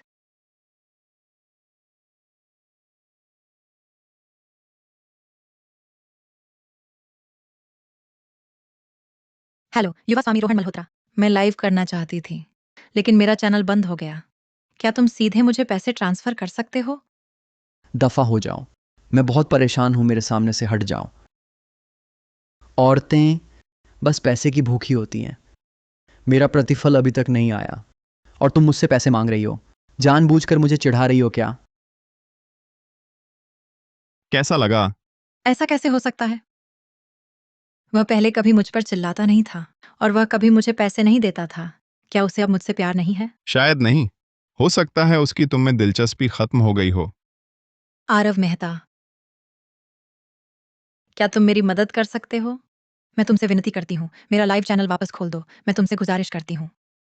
सच कहूं तो ये नेहा बंसल दमदार लगती है। उससे जुड़ना बेवजह आई मुसीबत थी। ये मामला तो मेरी वजह से हुआ। मैं अभी तुम्हारा लाइव सेशन अनब्लॉक नहीं करवा सकता। इस कार्ड में कुछ पैसे हैं, पहले ये ले लो मुआवजे के तौर पर।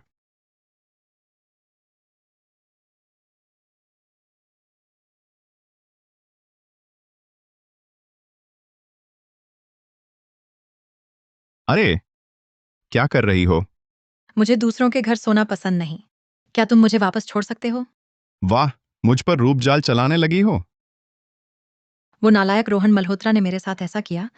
अब मेरा कोई और सहारा नहीं। पहले मुझे लगता था पैसा होगा तो सब कुछ होगा, पर फिर भी मुझे दूसरों की मनाही पर जीना पड़ा। बाद में समझ आया, मुझे पैसे नहीं, प्यार की जरूरत थी। मैं असुरक्षित थी, इसलिए आडंबर प्रियता और पैसे से अपने अंदर का खालीपन भरती थी। जब रोहन मल्होत्रा ने मुझे डांटा, लगा मेरी दुनिया ही ढह गई। आरव मेहता, मुझे पता है तुम रोहन मल्होत्रा जैसे नहीं हो। क्या तुम मुझे घर छोड़ सकते हो? नेहा, ये बात असल में कुछ भी नहीं, मेरी ही गलती थी। ये पैसे बस तुम्हारा मुआवजा है। आरव मेहता, मुझे पता है तुम दूसरे मर्दों से अलग हो। मैंने तुम्हें गलत समझा था, इसलिए क्या आप मुझे घर छोड़ सकते हैं? आरव मेहता, आरव मेहता, तुम आखिर दिखावा क्यों कर रहे हो? ठीक है नेहा, बात तो यही थी, बस तुम्हें घर छोड़ने जाना है। कभी सोचा नहीं था कि मेरे रोहन मल्होत्रा के साथ भी ऐसा दिन आएगा जब मुझे दूसरों के पैसे की मदद लेनी पड़े। अगर मेरा पैसा वापस नहीं आया होता तो मैं आरव मेहता के पास क्यों आता? नहीं, क्या इससे मेरी इज्जत नहीं जाएगी? कल ही तो मैंने उसके सामने डींगे हाँकी थी और आज ही उसके पास मदद मांगने आ गया। छोड़ो भी, इज्जत से ज्यादा जरूरी तो पैसा है। सबसे बुरा यह होगा कि बाद में जब प्रणाली से पैसा कमा लूंगा तो उसे थोड़ा ज्यादा लौटा दूंगा। युवा स्वामी आरव मेहता, युवा स्वामी आरव मेहता, कहीं वह घर पर नहीं है क्या? ऐसा तो नहीं होना चाहिए।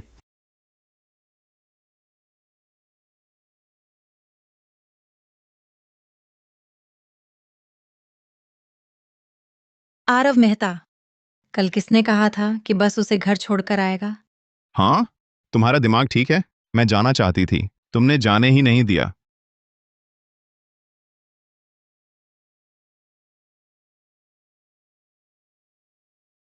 नेहा बंसल, अब जब वह मेरी हो चुकी है तो उसे फिर किसी और के पैसे कमाने के औजार के रूप में इस्तेमाल नहीं होने दूंगा। आरव मेहता, तुम्हें क्या हुआ? अचानक ऐसा क्यों कर रहे हो? नेहा, क्या तुमने कभी सोचा है जीवन जीने का तरीका बदलने के बारे में? आरव मेहता, क्या तुम भी उन आदमियों जैसे हो जो संबंध बनाने के बाद पहचानने से इनकार कर देते हैं?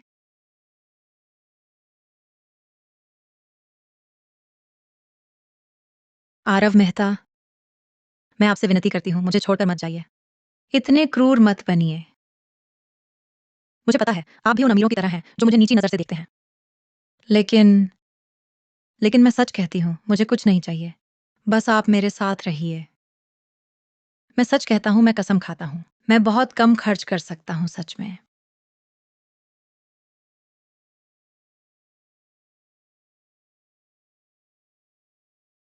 सिया, क्योंकि तुम्हें अच्छी शिक्षा नहीं मिली इसलिए तुम्हारे पास अपना जीवन चुनने का विकल्प नहीं है अपने जीवन का।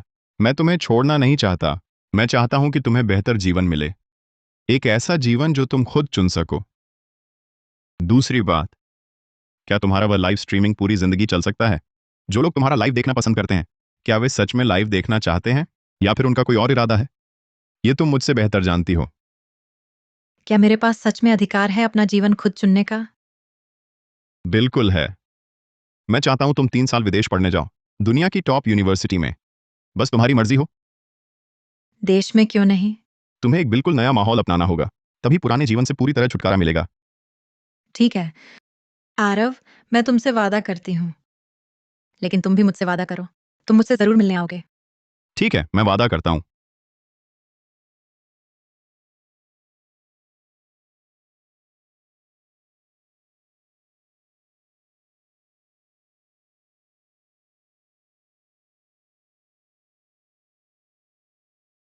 तो फिर मैं चलती हूं। सावधान रहना।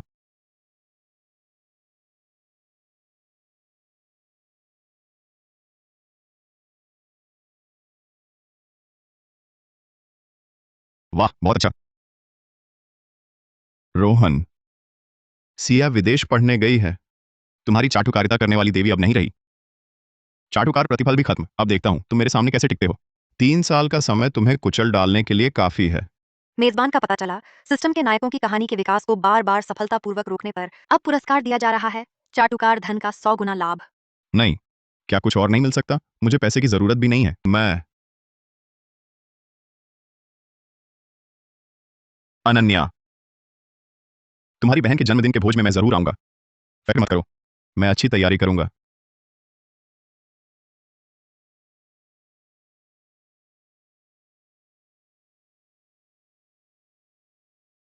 जन्मदिन मुबारक।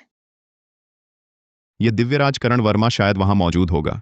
इस बार मैं उसे फिर से इतनी आसानी से बड़प्पन झाड़ने नहीं दूंगा।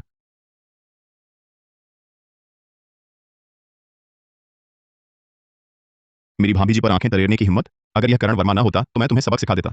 बस देखना चाहता हूं तुम पर कब्जा करने के बाद तुम कैसे दिखोगी।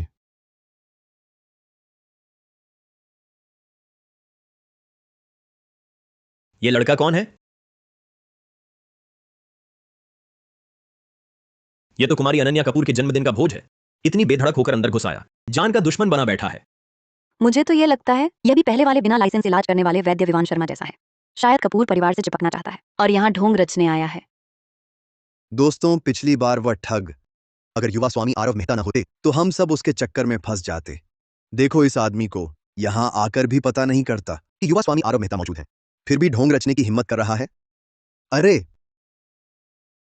मैंने अभी तक सोचा भी नहीं था कि इस करण वर्मा से कैसे निपटूं। तुमने पहले ही मेरे लिए दुश्मनी मोल ले ली। यह तो बहुत मामूली बात है ना अनन्या? यह निकम्मा बिगड़ैल रईसजादा वही है जिसने विवान शर्मा को फंसाया था। इतना घिनौना है, कोई आश्चर्य नहीं कि विवान शर्मा हमेशा इस नीच औरत को याद करता रहता है। तो युवा स्वामी आरव मेहता मुझे कैसे बेनकाब करेंगे, कैसे पर्दाफाश करेंगे? ये दिव्यराज बड़प्पन झाड़ना पसंद करता है। पर्दाफाश की क्या जरूरत है? बस तुम्हें सबके सामने शर्मिंदा कर दो। तुम खुद ही अपना साधना चित्त आहत महसूस करोगे। यह मित्र, आज सिया कपूर का जन्मोत्सव भोज है। यहाँ आने वाले सभी महत्वपूर्ण और प्रतिष्ठित लोग हैं। आप कौन हैं? अरे तुम जैसे ढोंगी ठग जल्दी से यहां से भाग जाओ तो बेहतर है, वरना जब युवा स्वामी आरव मेहता तुम्हें बेनकाब कर देंगे तो फिर तुम्हारी चलनी मुश्किल हो जाएगी। मैं आज यहाँ सिर्फ सिया कपूर को जन्मदिन की बधाई देने आया हूं, लेकिन मेरी पहचान तुम जैसे लोग जानने के काबिल ही नहीं है। लेकिन मेरी पहचान तुम जैसे लोग जानने के काबिल ही नहीं है। सिया, ये आदमी तुम्हारा कौन है? इतना घमंड क्यों है? दीदी, वो तो मेरा बहुत अच्छा दोस्त है। मेरे आसपास के लोग जाहिर है कुछ लोगों की तरह बिगड़ैल रईसजादे नहीं होते।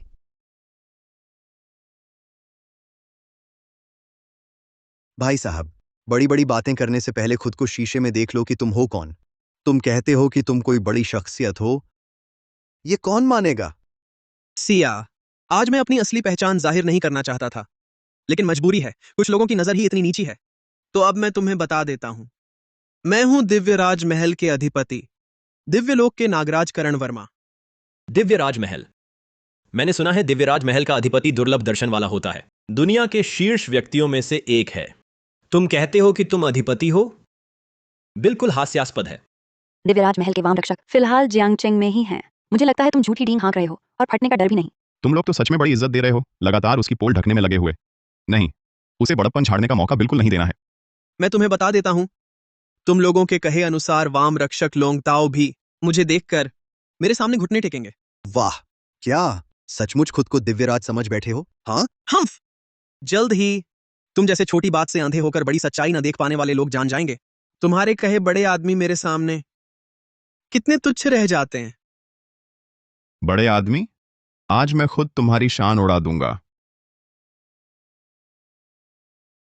रुको, जैसे ही हमारा नाम लिया जाए हम दरवाजा धक्का देकर अंदर घुसेंगे। पूरा आत्मविश्वास दिखाना है। इस दिव्यराज को पूरा मौका मिले बड़प्पन झाड़ने का।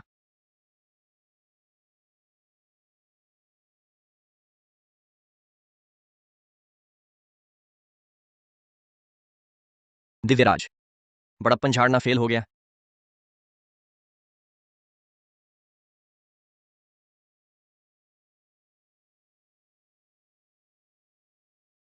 भले ही वह दिव्यराज हो, लेकिन इतना बड़प्पन झाड़ना क्यों?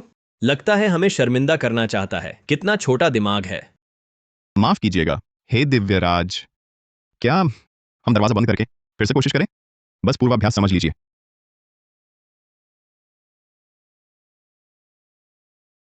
सिया कपूर, मेरी बात सुनो, मेरा मतलब वो नहीं था। करण वर्मा, तुम फिर भी सिया कपूर को ही बुलाओ। मुझे लगता है हमारा रिश्ता इतना घनिष्ठ नहीं है। क्यों? क्यों चीजें उस तरह नहीं चल रही जैसा मैंने सोचा था? धारक द्वारा सिस्टम नायक की कहानी को बार बार बर्बाद करने का पता चला। अब प्रदान की जा रही है दिव्यराज की आधी शक्ति। कोई अचरज नहीं, ये लड़का इतना दिखावा करना पसंद करता है। ज्यादा दिखावे का डर भी नहीं, बस आधी शक्ति है और इतनी ताकतवर। सुनो भाई, वह बिना लाइसेंस इलाज करने वाला ठग कम से कम युवा स्वामी आरव मेहता ने खुद उसका भांडा फोड़ा था। लेकिन तुम्हारा तो बहुत घटिया नाटक है। कहां से लाए हो ये कलाकार? इतनी अच्छी तरह मिली भगत कर रहा है। हाँ हाँ हाँ। अरे क्या हुआ? पर्दाफाश हो गया? क्या कपूर परिवार की छोटी बेटी पर हाथ उठाने की हिम्मत कर रहा था? लगता है जीना हराम कर दिया है। चिंता मत करो युवा स्वामी आरव मेहता, ये मामला मैं आपके लिए साफ साफ निपटा दूंगा। कहां हो तुम लोग? इस नाकाम ढोंगी को यहां से बाहर फेंक दो।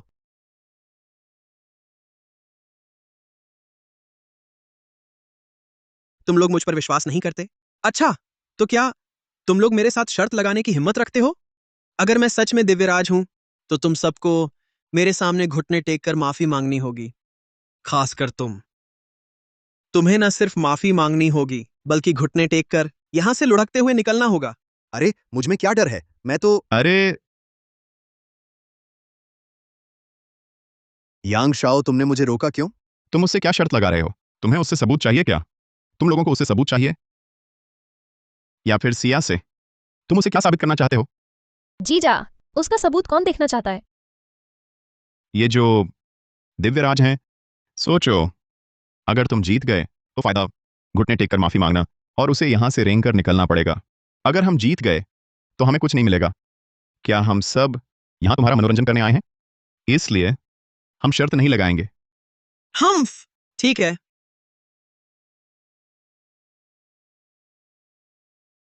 अगर तुम जीत गए तो ये 1000 साल का हिमकमल तुम्हें दे दूंगा। 1000 साल का हिमकमल? इतनी बेशकीमती चीज? और फिर क्या बहुत है?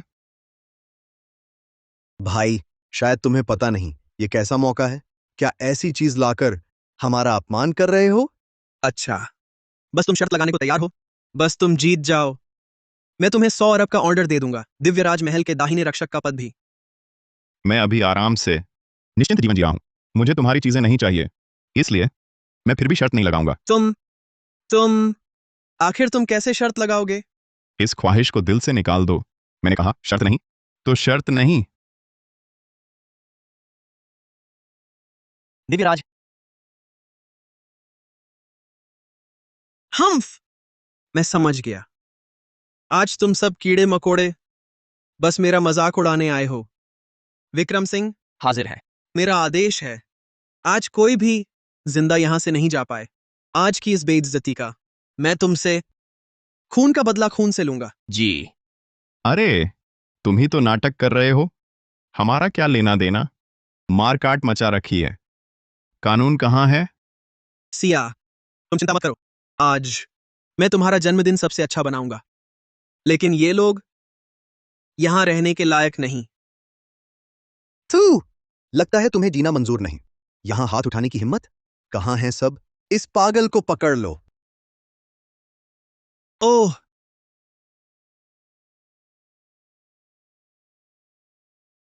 चलो। करण वर्मा ऐसा कैसे बन गया? क्या यह उसका असली रूप है? पहले सब नाटक था, अपनी असलियत छुपाने के लिए। अरे नादानो, मेरा यह प्रहार लो। दिव्यराज की शक्ति काम की चीज है, पर उसे और चोट पहुंचाने नहीं दूंगा। ये नायक लोग जान को तिनके समान समझते हैं। हफ, मेरी आधी शक्ति भी नहीं और मुझसे लड़ने आया? मौत को दावत दे रहा है।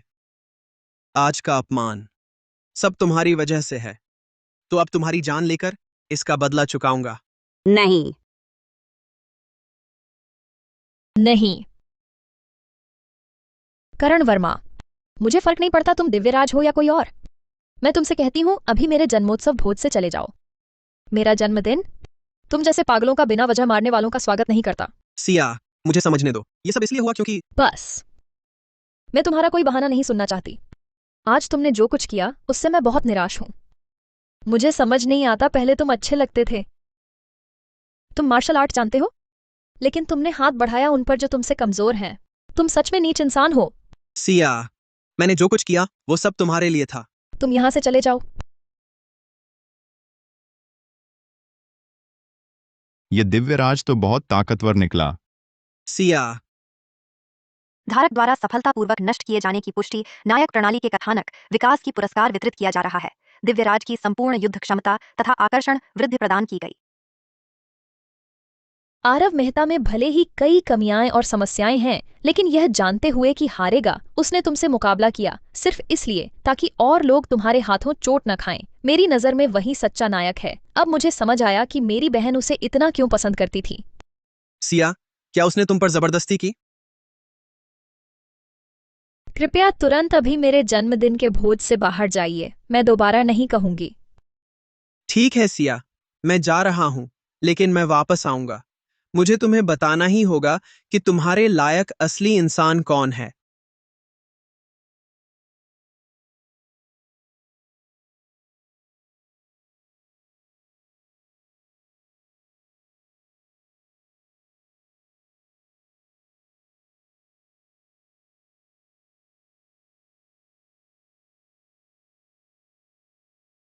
समय बर्बाद मत करो, जल्दी ले चलो, मेरा इलाज कराओ। हाँ, ठीक है।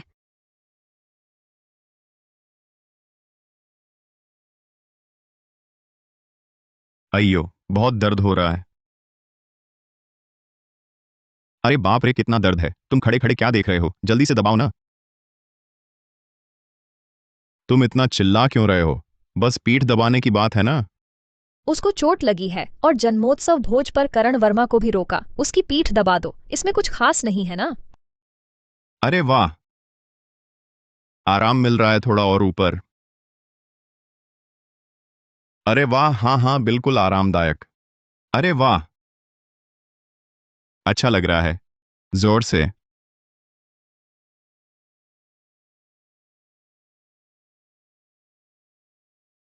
नहीं अनन्या, अनन्या, सुनो, मैं समझाता हूं, बात वैसी नहीं है जैसी तुम समझ रही हो। मुझे पता है, सब पता है। जब सिया अंदर आई थी तभी मैंने देख लिया था। बस तुम सही सलामत रहो। तुम्हारी हालत देखकर लगता भी नहीं कि कुछ हुआ है। दीदी, आरव मेहता को तो काफी चोट लगी है। हाँ हाँ ना, मेरे तो पूरे शरीर में नीले जर्द निशान हैं। कहाँ? अरे सिया यहाँ है, बकवास मत करो। सिया है तो क्या हुआ? जो देखना था नहीं देखना था, सब देख लिया, छू भी लिया। मैं तो बस तुम मेरे जन्मोत्सव भोज पर घायल हो गए थे, बस इसीलिए परवाह कर रही हूँ। तुम जैसा सोच रही हो वैसा कुछ नहीं है। ठीक है, मान लिया। दीदी देखो ना, इसे तुम भी कुछ नहीं कहती। मुझे कुछ कहने की क्या जरूरत है? मेरे ख्याल से तुम्हें ही कुछ कहना चाहिए।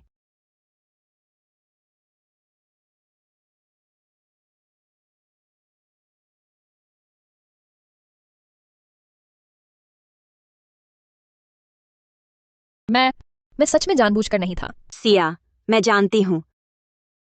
सारी गलती इसकी है।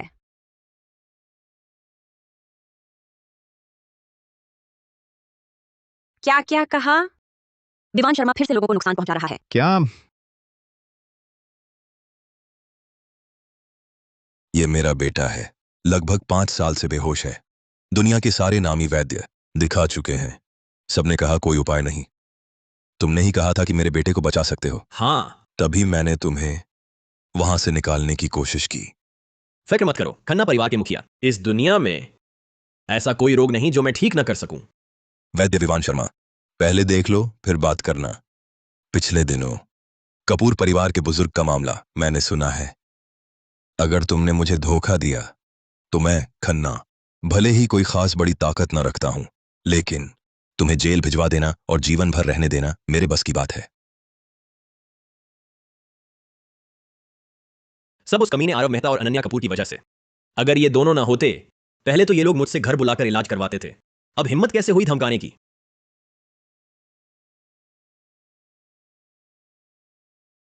नाड़ी सामान्य है, बेहोशी की हालत शायद मन की चोट है। पर क्या सचमुच इतना आसान है? लानत है आरव मेहता पर, उसकी वजह से मुझे खुद अपनी चिकित्सा विद्या पर शक होने लगा है। वैद्य विवान शर्मा, क्या हाल है? मेरा बेटा होश में आएगा? वैद्य विवान शर्मा, क्या हाल है? मेरा बेटा होश में आएगा?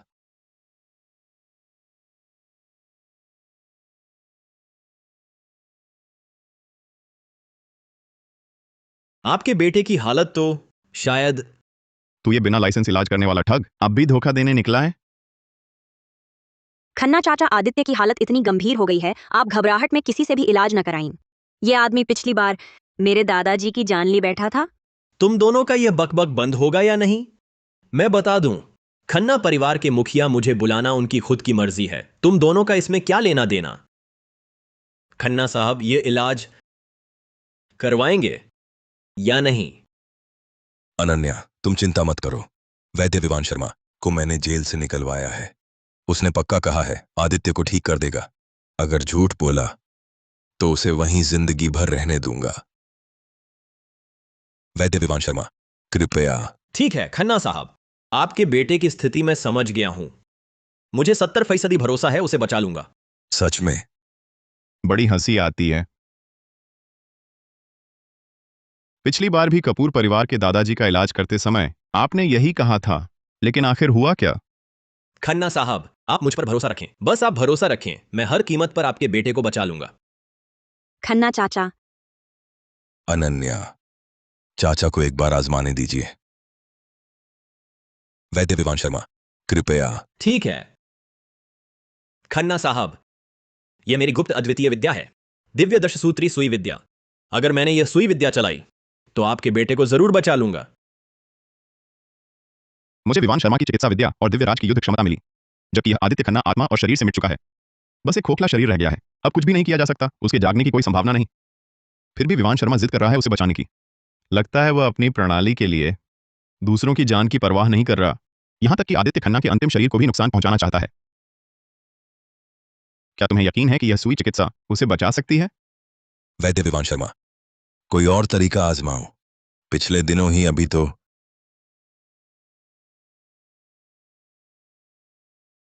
खैर छोड़ो, यह तो मेरे लिए कुछ परेशानी कम कर देगा। तो फिर मैं इस्तेमाल करता हूं अपनी दूसरी गुप्त अद्वितीय विद्या, आकाश भेदी अस्थि विदारक प्रहार।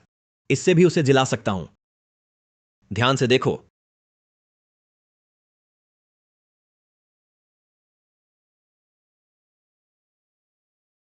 यह आदमी तो पहले ही मर चुका है, बस मैं उसे अस्थायी रूप से जिला दूं, चाहे 1 दिन के लिए ही सही या 1 घंटे के लिए, फिर भी बचाना माना जाएगा।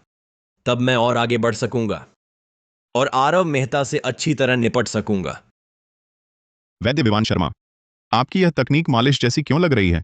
क्या इसका कोई असर होगा क्या? और एक बात वैद्य विवान शर्मा, आपका वह चिकित्सा अभ्यास लाइसेंस आया क्या? आपकी यह विधि शायद स्वास्थ्य संरक्षण कहलाती है, क्या यह एक ही श्रेणी में आती है? वैद्य विवान शर्मा, हमने आपकी इस मालिश विधि के बारे में कभी सुना ही नहीं, कहीं आप इसे अभी बना तो नहीं रहे? हमें बेवकूफ बनाने के लिए उसे किसी की जिंदगी बर्बाद करने नहीं देना चाहिए।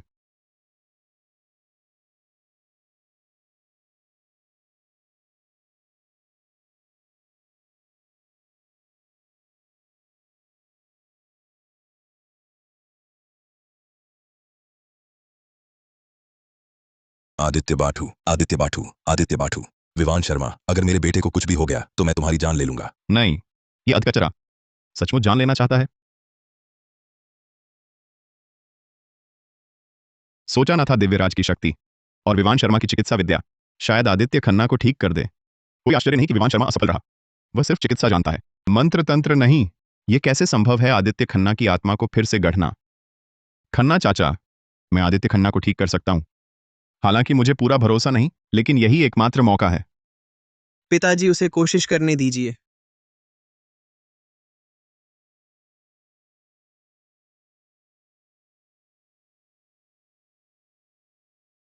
आ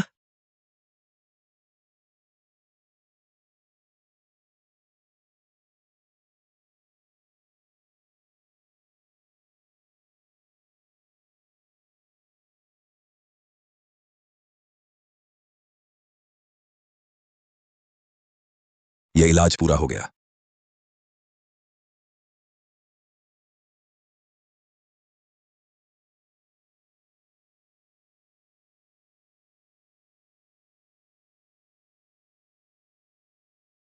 अरे पिताजी, मुझे लगता है मैं सचमुच ठीक हो गया हूं। अरे पिताजी, मुझे लगता है मैं सचमुच ठीक हो गया हूं। आपका बहुत बहुत धन्यवाद आरव मेहता। अनन्या, तुमने अच्छा पति चुना है। विवान शर्मा, तुम रुक जाओ। मेरा वादा है आज से जब तक मेरा खन्ना परिवार है तुम जीवित बाहर नहीं आ पाओगे। इसे पकड़ लो, जेल भिजवा दो। खन्ना परिवार के मुखिया, मुझे एक और मौका दीजिए। धारक का पता चला, नायक प्रणाली सफलतापूर्वक समाप्त। पुरस्कार वितरित किया जा रहा है। विवान शर्मा की वैद्य देव प्रणाली प्राप्त हुई। आखिरकार एक का पूरा खात्मा हो गया। आरव मेहता, अनन्या, आपका बहुत बहुत शुक्रिया। समझ नहीं आ रहा क्या कहूं। तुम दोनों नौजवान जोड़े, क्या चाहिए बस कह दो। लिंक अंकल, आप ऐसा मत कहिए। आदित्य बाबू पूरी तरह ठीक हो गए हैं, यही सबसे बड़ी बात है। रही बात आरव मेहता की, मैं उसकी खातिरदारी कर लूंगा।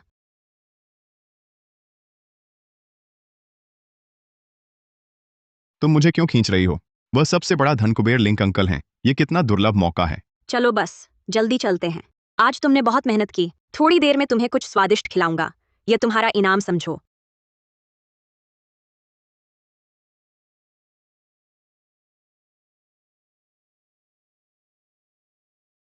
सुनो, ये रेस्तरां बुक करना बहुत मुश्किल है। अगर तुम आज बड़ा काम ना करते तो मैं कभी इतना पैसा खर्च करके तुम्हें यहाँ न लाता। सुना है इस रेस्तरां में एक नया शेफ आने के बाद खाने के स्वाद में इतनी छलांग लग गई है। अरे, तुमने देखा ही नहीं, मैंने उस मास्टर शेफ को देखा था।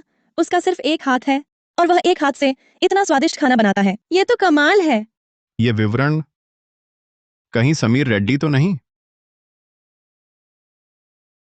जल्दी छको तो बहुत स्वादिष्ट है। अच्छा, ठीक है।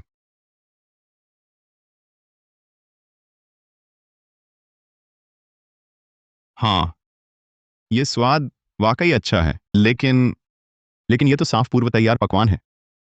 लेकिन क्या? इस पूरे टेबल के खाने पर तुमने कितना खर्च किया? लगभग 1175 रुपए। हाँ, लगभग 1 करोड़ 15 लाख रुपए। 10 लाख रुपए। सुनो, मैं पहली बार ऐसा महंगा खाना खा रहा हूँ। ये पूरा टेबल कचरा है और 10 लाख ले रहे हो। ऐसे ठगों से भी बदतर हो तुम। वेटर, जिसने ये खाना बनाया है उसे बुलाओ यहाँ। कौन है जो मेरी जमीन पर तमाशा कर रहा है? क्या? किसने कहा अभी? फिर से कहो। मैं कह रहा हूं, ये सारे पकवान बेकार हैं। इतना सामान 10 लाख में बेचते हो, ये तो सीधे अपराध है। तुम हो? ये वही मास्टर शेफ हैं। सच में एक हाथ से इतना शानदार खाना बना सकते हैं। वाकई में गुरु हैं। मेरे ख्याल से ये लड़का खाने का पैसा नहीं है, इसलिए जानबूझकर झगड़ा कर रहा है। बिना पैसे का खाना खाने आया है। तुम ऐसा क्यों कह रहे हो? यहां बैठे सभी से पूछो, कौन तुम्हारी बात से सहमत है? मुझे सहमति की जरूरत नहीं, लेकिन मुझे पता है तुमने जो बनाया है वो बेकार है। मुझे लगता है तुम जानबूझकर मुसीबत खड़ी कर रहे हो, है ना? आरव मेहता, छोड़ो भी। हालांकि खाना सस्ता नहीं है, लेकिन कोई बात नहीं। आज मैं सबको बता दूंगा इसके पीछे की सच्चाई। तुम्हें अपनी बात पर इतना भरोसा है? क्या तुम सामने आकर वैसा ही खाना बना सकते हो सबको चखाने के लिए? अगर तुम बना सको तो मैं हार मान लूंगा। आज होटल का सारा खर्चा मैं उठाऊंगा। महाशेफ, उससे शर्त लगाओ। आज मैं देखना चाहता हूं कि यह लड़का इतना पैसा निकाल पाता है या नहीं, या फिर आज वह सिर्फ ठगी करने आया है। हाँ, सही कहा। महाशेफ, इस लड़के के चक्कर में मत आना। ठीक है, शर्त लगाते हैं, बाद में पछताना मत।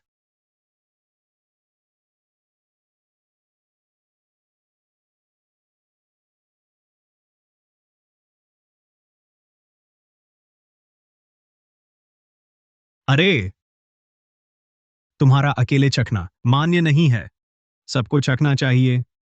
बहादुर लड़का है तू। मेरी शेफ की क्षमता जानकर भी सतर्क रह रहा है। अगर मेरे पास वैद्य प्रणाली ना होती, उन चीजों को देख ना पाता, तो तुझे सजा न दे पाता। अच्छा, तो फिर सबको चखने दो।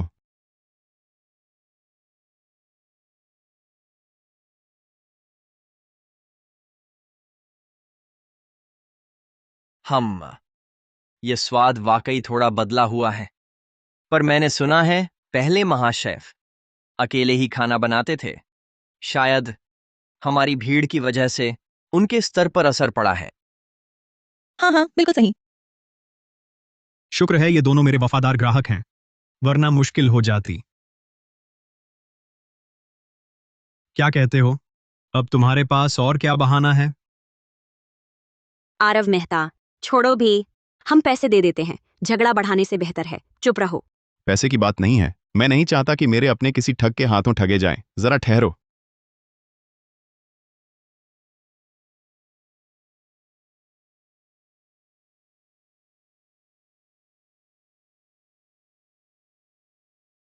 एक मिनट, मैं तुम्हें वही पुराना परिचित स्वाद चखाऊंगा।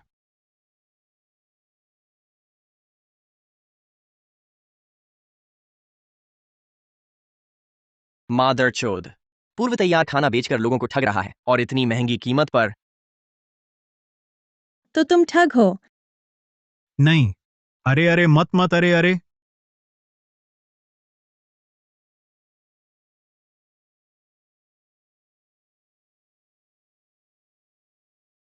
तुम्हें कैसे पता चला?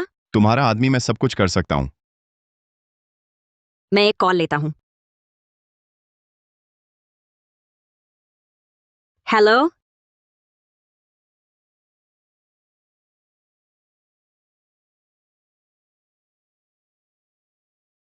क्या हुआ? हाल ही में एक नया क्यान इन्वेस्टमेंट हमारे शेन परिवार के सारे उद्योगों को जमा कर रहा है। हमारा शेन परिवार शायद दिवालिया हो जाए। हमारा शेन परिवार शायद दिवालिया हो जाए। क्यान क्यान मैं तुम्हारे पास नहीं गया, तुमने ही मुझे चुनौती दी, लेकिन उससे मिला 100 गुना कैशबैक। कुछ मदद तो करेगा ही।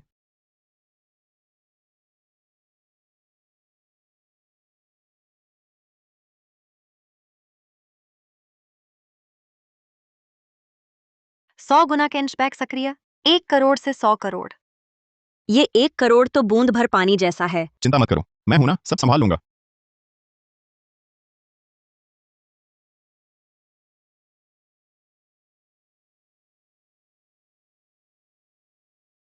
क्या तुम दोनों हिलना बंद कर सकते हो? मेरा सिर पंखे जैसा घूम रहा है। अभी तो 100 अरब रुपए भेजे थे ना, फिर से निगल लिए गए। पता नहीं यह कायनात निवेश के पीछे कितनी आर्थिक ताकत छिपी है। चाहे हम कितना भी डालें, वह सब हजम कर लेता है। इस बार लगता है हम इस मुसीबत से नहीं निकल पाएंगे। आरव मेहता, तुम कपूर परिवार से दूर चले जाओ, वरना तुम भी फंस जाओगे। मुझे तो डर है कि प्रतिफल ज्यादा हो जाएगा। सीधे निकाल लेने पर कई तरह के असर होंगे। यह रोहन मल्होत्रा बेवकूफ जैसा क्यों है? बिना सोचे समझे पैसे फेंक रहा है। जब तुम ऐसे हो तो मुझे माफ करना। नेहा बंसल तो जा चुकी है, उसके पास बचे पैसे ज्यादा नहीं होंगे। पहले उसे बातचीत के लिए बुलाते हैं। कायनात निवेश के पीछे जो है, मैं जानता हूं कौन है। चलो उससे इस बारे में खुलकर बात करते हैं। आरव मेहता, यह कायनात निवेश आखिर किस बड़े आदमी के पीछे है? बड़ा आदमी? मेरी नजर में वह तो बस एक बेवकूफ नवधनाढ़ गंवार है। इतनी डरावनी वित्तीय ताकत वाला इंसान साधारण नहीं हो सकता।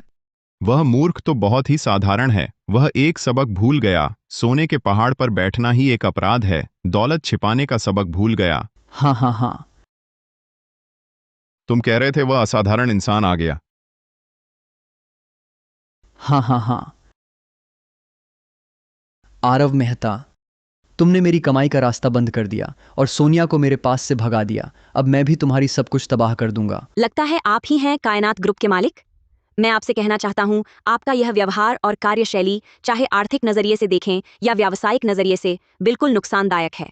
मैं चाहता हूं आप तुरंत इसे रोक दें। अनन्या, इस मूर्ख से यह सब कहने की जरूरत नहीं, ये समझेगा नहीं। मौत सामने है, फिर भी अकड़ दिखा रहा है। आज के बाद मैं कपूर परिवार को पूरी तरह हड़प लूंगा। मैं तुम्हारे परिवार को दिवालिया कर दूंगा। मैं तुम सभी को सड़क पर ला खड़ा करूंगा। रोहन मल्होत्रा, सुनो, दरअसल मेरे पास तरीका है लगातार धन लाकर इन समस्याओं को हल करने का, लेकिन मैं तुम्हारी मदद नहीं करना चाहता। आरव मेहता ऐसा क्यों कह रहा है, जबकि कपूर परिवार की हालत पहले से खराब है? उसे इससे दुश्मनी मोल लेने की क्या जरूरत? मुझे यकीन नहीं तुम मेरी कायनात इन्वेस्टमेंट्स को चौपट कर सकते हो। यह वह व्यापार साम्राज्य है जो मैंने सारी पूंजी से बनाया है। छोड़ो, जिसकी किस्मत में मौत लिखी है उसे कोई नहीं बचा सकता। मैंने तुम्हें मौका दे दिया था। मैं तुम्हें बता दूं, अब तुम चाहे जिसे भी फोन कर लो, कुछ नहीं होगा। तुम्हारे अंत को कोई नहीं रोक सकता। हाँ हाँ हाँ। हेलो, कर विभाग, मैं शिकायत दर्ज कराना चाहता हूं। आरव मेहता, तुम्हारा दिमाग खराब है क्या? अभी क्या मजाक कर रहे हो?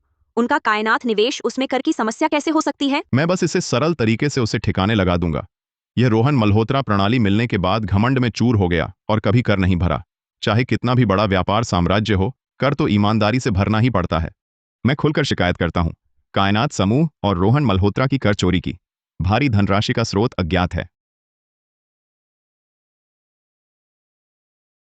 तुम क्या करने जा रहे हो? अब कर भरने की याद आई, बहुत देर हो चुकी है।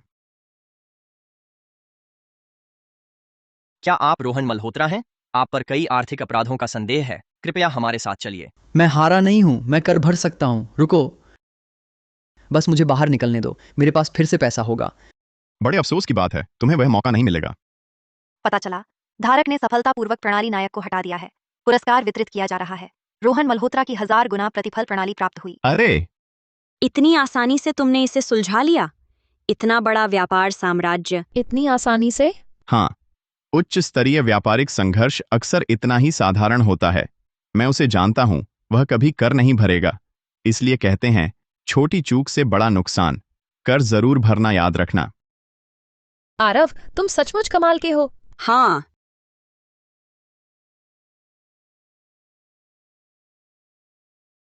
आरव मेहता, मरने को तैयार हो जाओ। सावधान। सिया, तुमने एक ऐसे मरने लायक व्यक्ति की इतनी हिफाजत क्यों की? मैं मरने लायक हूं? मुझे समझ नहीं आता। तुम्हें क्यों लगता है मैं मरने लायक हूं?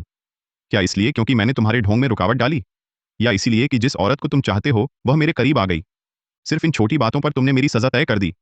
तुम जान की कदर ही नहीं करते। नहीं। अतीत हो या वर्तमान, हमारा कोई रिश्ता नहीं रहा। मुझे समझ नहीं आता तुम आखिर चाहते क्या हो। तो सिया, तुम हमेशा से मुझे ऐसा ही समझती रही। नहीं, ऐसा नहीं हो सकता। जरूर वही है। जरूर उसने तुम्हें भरमाया है, इसलिए तुम ऐसी हो गई हो।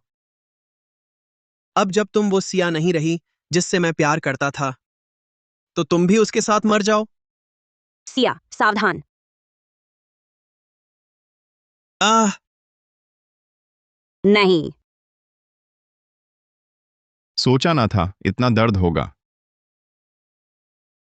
जब तक मैं हूं, तुम किसी को चोट नहीं पहुंचा पाओगे। हम्फ, तो पहले तुम ही मरो।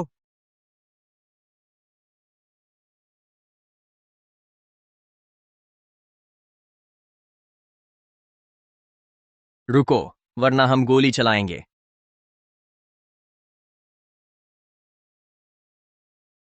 तुम बहुत नीच हो। पहले से ही घात लगा रखा था। अगर तुम हत्या ना करते तो तुम्हें पकड़ने का मौका कहां मिलता? अगर मरना ही है तो तुम भी मेरे साथ साथ मरो। लेकिन करण वर्मा ऐसा नहीं करेगा। वह मेरे साथ मरना नहीं चाहता। वह भागने की कोशिश कर रहा है।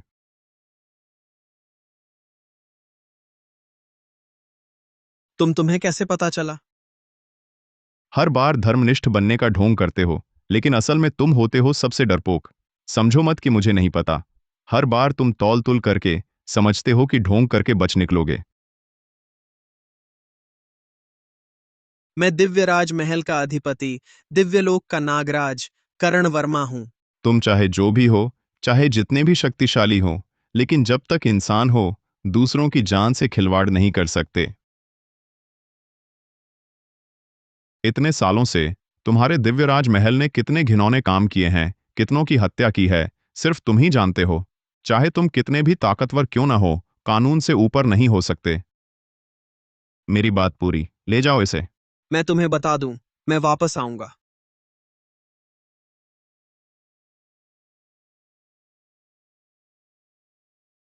धारक का पता चला सिस्टम नायक को सफलतापूर्वक समाप्त किया। पुरस्कार वितरित किया जा रहा है। चूकिंग की दिव्यराज प्रणाली प्राप्त हुई। धारक ने कार्य पूरा कर लिया है। चारों सिस्टम धारकों का सफाया हो गया। अब वास्तविक दुनिया में लौटने का विकल्प है। प्राप्त सभी पुरस्कारों के साथ या फिर इसी दुनिया में रहना है। मैं चुनता हूं